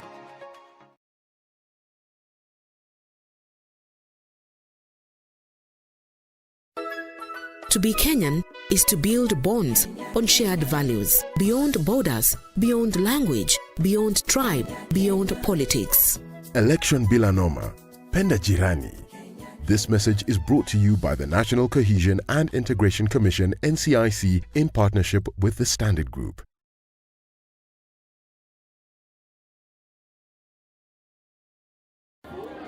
Mama Kim, mambo poa. Niuzie toothpaste ile ya Power Tatu. We nawe, ati tatu nini? Toothpaste ya Power Tatu. Yani Aqua Fresh Gel. Aqua Fresh Gel. Hiyo ni gani tena? Wacha nikwambie. All right, cloudy conditions in Nairobi, temperatures dropping slightly. 15 degrees, we'll see highs of 20 and lows of 14. It's sunny at 16 in Nakuru, highs of 23, and also highs of 19 in a rainy Nyeri at 15. It's 14 and sunny in Eldoret, highs of 21 and lows of 11. 24 and raining in Mombasa, it'll go to highs of 28 and 27 will be the high in a wet Malindi at 26. It's partly sunny at 20 in Kisumu, highs of 26, and we'll see highs of 25 in a mostly cloudy Kakamega at 21. The sun is up in Kampala at 21, and we'll see highs of 29 in Dar es Salaam. It's 8 degrees and sunny in Johannesburg, highs of 13, and we'll see highs of 28 in a cloudy Lagos at 22. It's also 22 and cloudy in Kinshasa, highs of 28 as well. 36 will be the high in a sunny Beijing going into evening Wednesday. It is sunny in Paris at 22. We'll see highs of 35 today, and 27 will be the high in a partly sunny London, currently at 19. There's a heat advisory for New York. It's 25 degrees till Tuesday night. Coming into Wednesday, we'll see highs of 32 and lows of 23.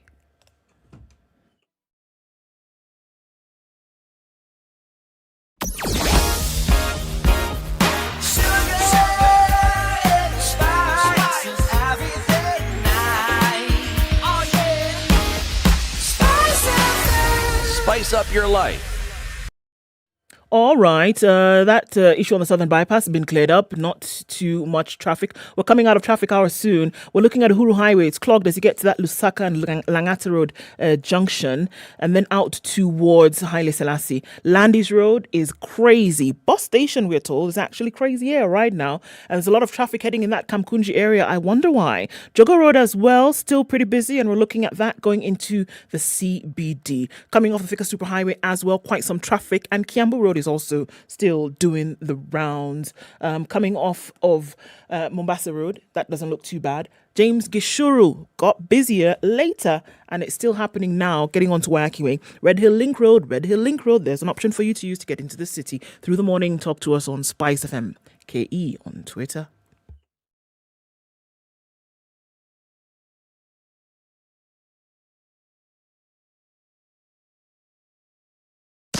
Business news with Spice FM. I'm Dennis Aseto.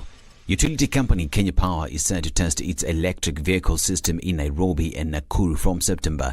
The phase, which is expected to take 6 months to March 2023, has been advertised as a proof of concept for the company's proposed e-mobility system. The system, dubbed the e-mobility network infrastructure system, comprises of EV charging infrastructure, billing and payment system, and services management. The Kenyan shilling has hit a new record low of 119 shillings against the US dollar as the currency's steady decline continues. The local currency crossed the 119 mark at the start of trading Tuesday after backing away from the marker in late trading Monday. The continued weakness of the Kenya shilling is primarily attributable to a stronger dollar, which has seen all other major world currencies tumble against the greenback. KCB Group is set to mark its entry into the Democratic Republic of Congo market with the planned acquisition of an 85% stake in Trust Merchant Bank. The transaction is expected to close by the end of September after the capture of requisite shareholder and regulatory approval. KCB is set to offer a cash consideration for the shares of TMB based on the net asset value of the lender at the end of the transaction. An estimated half of 38 commercial banks in the country have received the Central Bank of Kenya green light to roll out risk-based loan pricing. The disclosure by the CBK and the Kenya Bankers Association has not, however, specified banks to receive the clearance. According to the banking sector lobby, the continued approval of risk-based lending models will allow banks to accommodate riskier borrowers. An Egyptian lender, Bank Misri SAE, is set to establish a representative office in the country after approvals by the Central Bank of Kenya. The bank is wholly owned by the government of Egypt and is currently the second largest commercial bank in the country by asset size and market share. The bank provides retail, corporate and trade banking services in its home country and has international operations in the Middle East, Europe, Russia, South Korea and China. For Spice Business, I'm Dennis Aseto. Spice FM Business.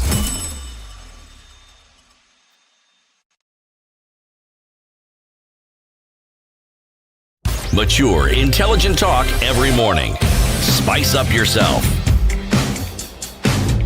Okay, 23 minutes to 10. Let's hear from you. 0719-012-600.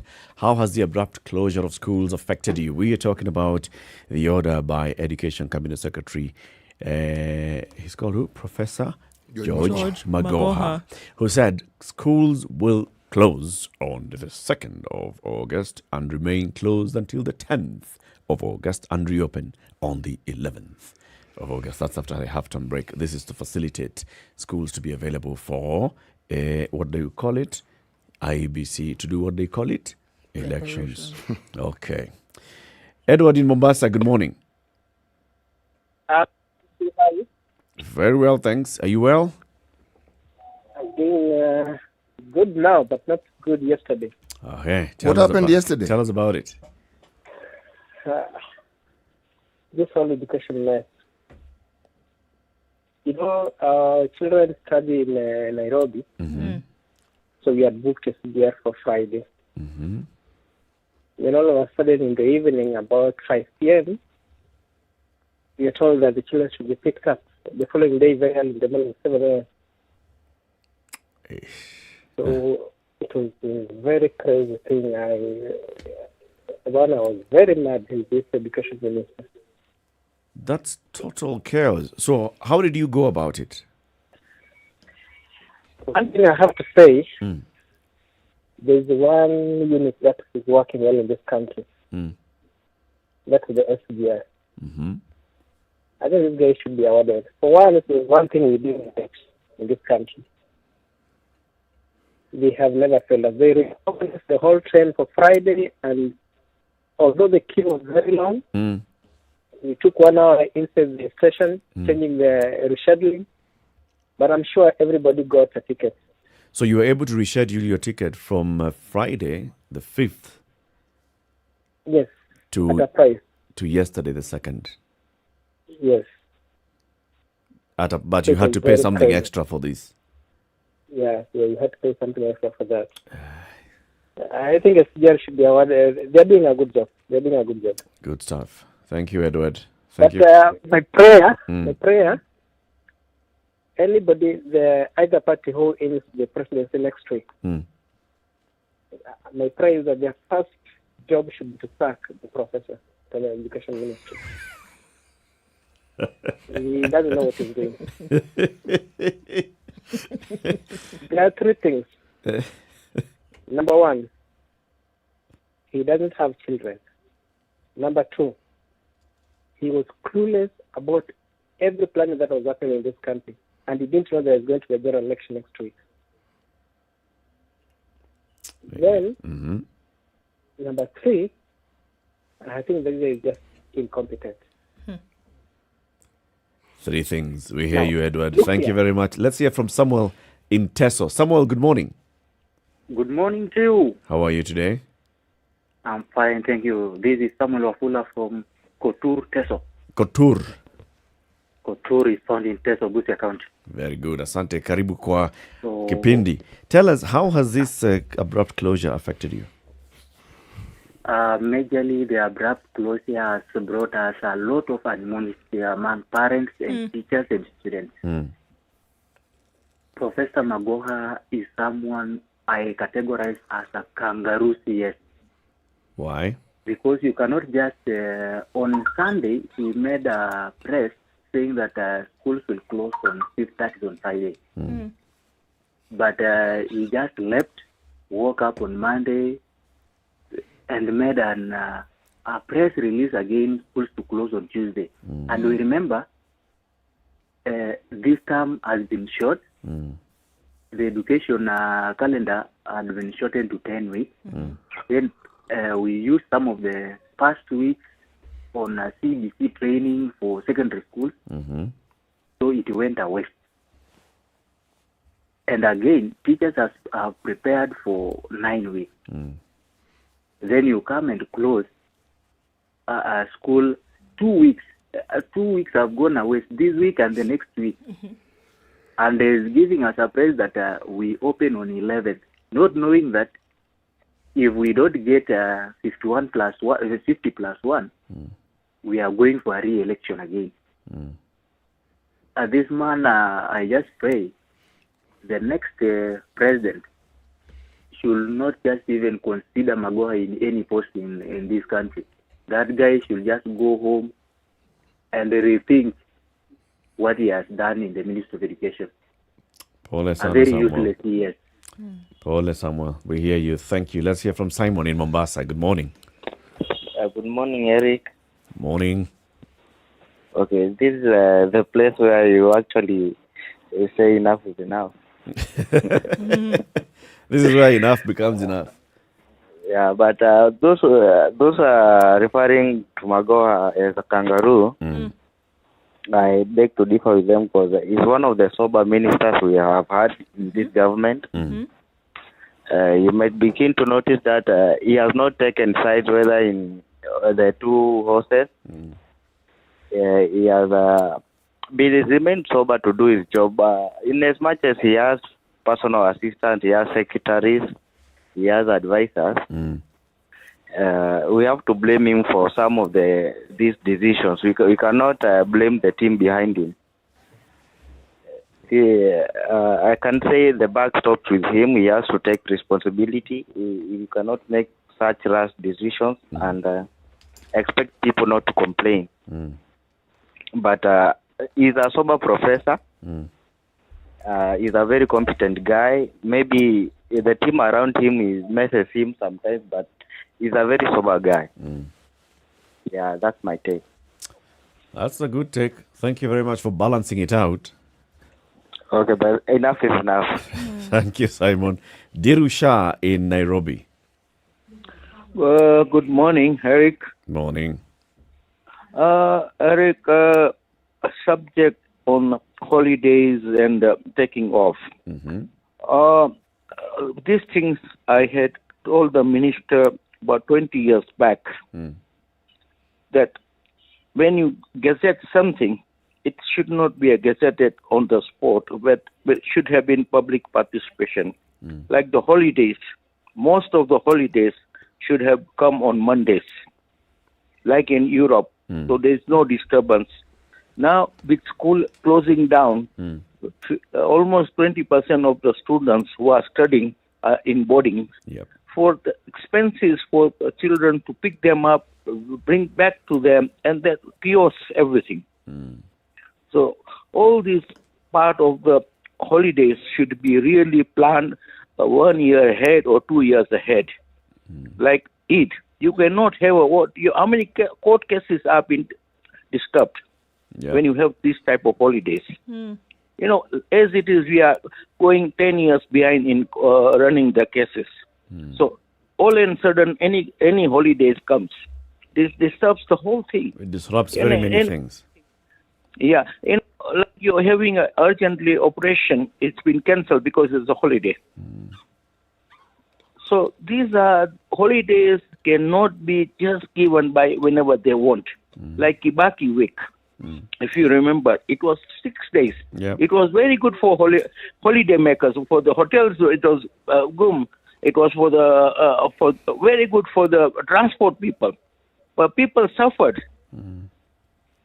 See, you can't just have a holiday or anything, or any funeral or anything should be really planned. You cannot just have it. I know funeral you cannot adjust, but then people have to understand economy side of the thing.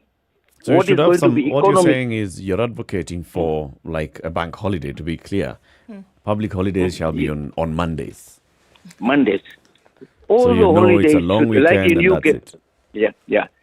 See, then the disturbance is now the hotel industry will be happy, the workers will be happy, the factory manufacturers will be. As it is, we are trying to, come out of this economic crisis.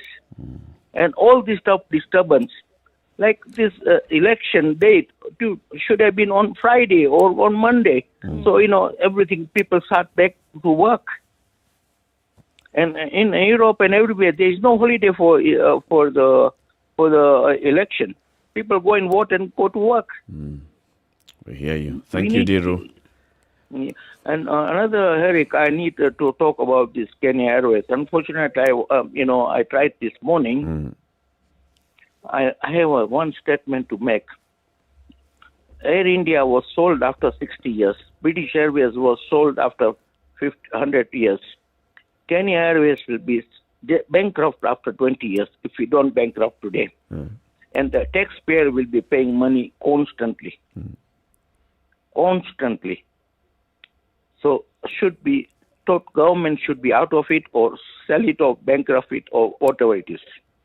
Okay. It will be better for the tourism, because we are paying higher rates of tickets because of lot of foreigners wants to come when they say it's £2,000 now for a ticket from London to Mombasa. So it's very expensive people to come. And if we get remove this Kenya Airways monopoly, will be flying at £500. Thank you. Have a nice day. Thank you, Diru. Patrick in Nairobi. Good morning. Good morning, Patrick. How are you? I'm fine, thank you. How has the abrupt closure of schools affected you? It has affected all of our disabled. You can imagine he could just the other day to go back home again. So disrupting by the way. Patrick, something not clear with your line. Please try and call again. Maybe it will be better when you call back. 0719-012-600. The conversation we're having this morning is with regards to the abrupt closure of schools. The order by Cabinet Secretary for Education says close the schools on the 2nd, open the schools on the 11th. How has this affected? What Edward told us was actually just right there. After the weekend announcement by the government, parents made arrangements for their children to be going home over the weekend. Pay either book train, book a bus, but you're booking for Friday and Saturday at the end of the week. Then when suddenly you're told on Monday, no, it's tomorrow, you have to think, I have already made a payment. I need to change that payment. For buses and bus companies, if you don't find availability, then what happens? You've lost that money. Unless you can find somebody who will take it. Yeah, if you had not found money, maybe you are hoping that, I'll be able to get money by Wednesday and then I can do the booking. I can send the money to school by Thursday and then the child can come home on Friday or Saturday. And then you're told it's tomorrow. You hadn't found the money anyway. It's really disrupted many people. What happened? What occasioned this sudden change? That is a big question. Because there must be something that happened. It's this idea that Professor Magoha just woke up in the morning and decided, no, he didn't just wake up. Something happened. And what is it that happened? What is it that made this thing acquire a certain temperance of urgency? Why was it suddenly urgent for children to go home? Yes, why? And you can imagine, it's not just Magoha, like someone has said. It's the entire education ministry. Yes. There are people who are in charge of the curriculum, the syllabus, and people who are in charge of the school calendars, the people who do this. That's their job. Yep. And they had planned. They had planned. If they had managed to look at how to constrain 2 years into just 1.5 years, they had planned it. They planned it. They went through the rigor that was required to get them to that point. Is actually, and they were working knowing the public holidays, among them being the 9th of August. Yes, which is known. It's going to be a public holiday. IBC declared 9th of August as the election date in December. So officially, on government paper and records, nobody's going to work. Everybody knows that 9th of August is the day of the elections. It is there officially. So there's no way of people in the Ministry of Education who are working without knowing that, and without knowing that this is the place where elections are going to take place. So something must have happened, like you're saying, CT. Something must have happened between Friday and Monday that totally threw them off, that left them with no wiggle room, even for them to dictate how things are going to run. Somebody else dictated and said, schools must close. And the Education Ministry had to comply. So, what is this? This is the thing, that it doesn't really matter what it was. It could have been anything. But then, the consequent action thereafter is everything when it came to the decisions that parents would make. Everything. The communication and the manner in which you choose to deliver it thereafter is extremely important. It doesn't matter what it was. Say for the sky falling on our heads like chicken licking, you could have just told people, look, guys, this is what we are facing. This is what we will then do. Right? Look at what we've opened up this morning. That there is something coming next week of which we are unsure of. Save the date for the election. What is going to happen after that, we do not know. How about giving some clearer communication to people in terms of what then we suggest that you do? It coming in the form of an edict then leaves people in a bit of a mess. That it doesn't matter what could have happened. That we say, due to unavoidable circumstances, we're asking that this and this happen. Could we phase the going home of children? Could we do that? Could we give better communication in terms of what ought to happen? Could we allow that some schools allow children to stay just a little bit longer until parents get it figured out? Is it possible to do that? Or even communicate the possibility? Okay, What's going to happen next week? Let's go to the extremes, Ndu. Okay? Let's run around with, this guesswork game, because that's all we can do. Let's say that the National Security Council is the one that was seized of some information and intelligence that said the issue of national security, for national security purposes, children need to be home far earlier than had been planned. Okay? You're the Minister for Education. How do you communicate that?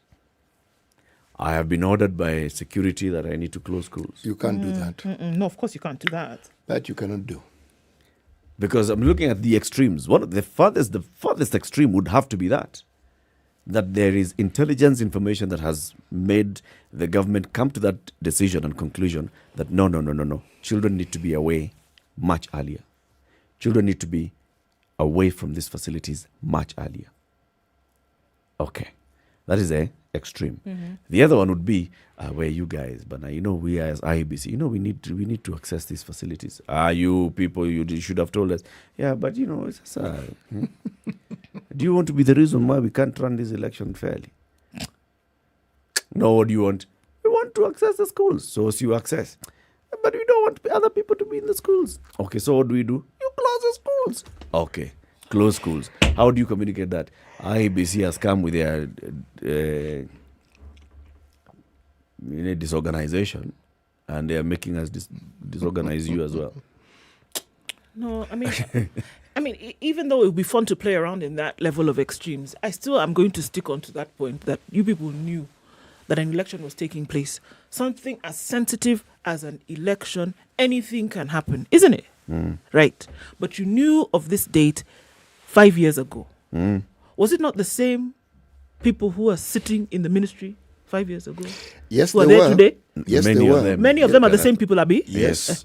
So they also knew they were in this country, or one can assume, when, it was announced that there would be another election next year. They have been around over the years.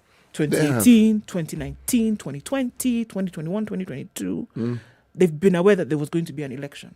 Yes. So even if we want to play in the area of extremes, let's just land this thing right now where we are and still stick on the point that they knew this date was coming. Yes. Yes, what they didn't know, though. In as much as we can sing our woulda, shoulda, couldas, yes, it is true. They did. And that's why last week on Friday, they communicated and said, close. On the 6th. Yeah, so on the 6th. What have we said? We have planned in advance. Knowing that this has happened. Something happened on between them. And all things... Impacting on millions of people by virtue of that announcement. Yes. Right? So what is it that happened between that last announcement and the Monday announcement? It must have been something extreme. To cause a subsequent, just as extreme action Yes. on these millions of children. Collateral damage. Totally. Let's hear from John in Nyandarua. John, good morning. Good morning. How are you guys? Very well, thanks, John. How is Henny? Henny is fine. I can imagine how cold that place must be. Extremely cold, but it's a bit warm today. Yeah. It was crazy yesterday.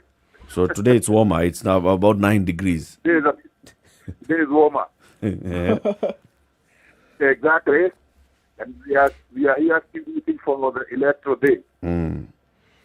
Yeah, exactly. Now, coming to the point. Yes. We were quite mesmerized about the government announcement for schools to close yesterday, abruptly. Because this is something which the ministry knew well in advance, that we are going to have an election day on 9th. So they should have programmed the closure of the school earlier. And when they were announcing, giving the circular about this, they should have realized that schools are going to be used for election purposes, so they should have organized the schools to close early. Yeah. For instance, yesterday, it means there is a failure in the bureaucracy in the ministry. Yeah.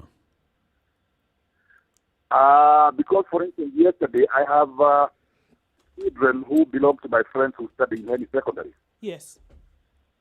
They had no money. The parents called me. The parents had no money for them to have birth, to give birth to their children. Yeah.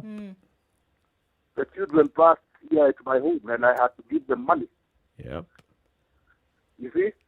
So, in fact, some of the children have even not left school. Because parents have no money in their hands. They cannot program this kind of thing. So next time, I think the minister should, working man, you know him. I think it is the bureaucracy which had a problem. That's true. And these instructions, I believe, did not come from Bakoha. They must have come from elsewhere. Maybe the Ministry of Interior or the IPC, wherever it came from, but it's not Bakoha's idea. Thank you, John. Thank you very much. Have a good day, and thank you for helping out your friends' children. Indeed. Thank you. Asante sana. Kenya's biggest conversation. Very many people are also expressing their frustration online. You can go there and post your comments, SpiceFM KE on Facebook and Twitter. How has the abrupt closure of schools affected you? Coming to the end of the show today, reminding you about Pocket by Mozilla. Right, where you can store all your information, your articles, the things that you read on a daily basis or with much frequency. Download on the Google Play Store, Apple App Store, and have this app that allows you reference your stuff, create collections, curate material and content every day.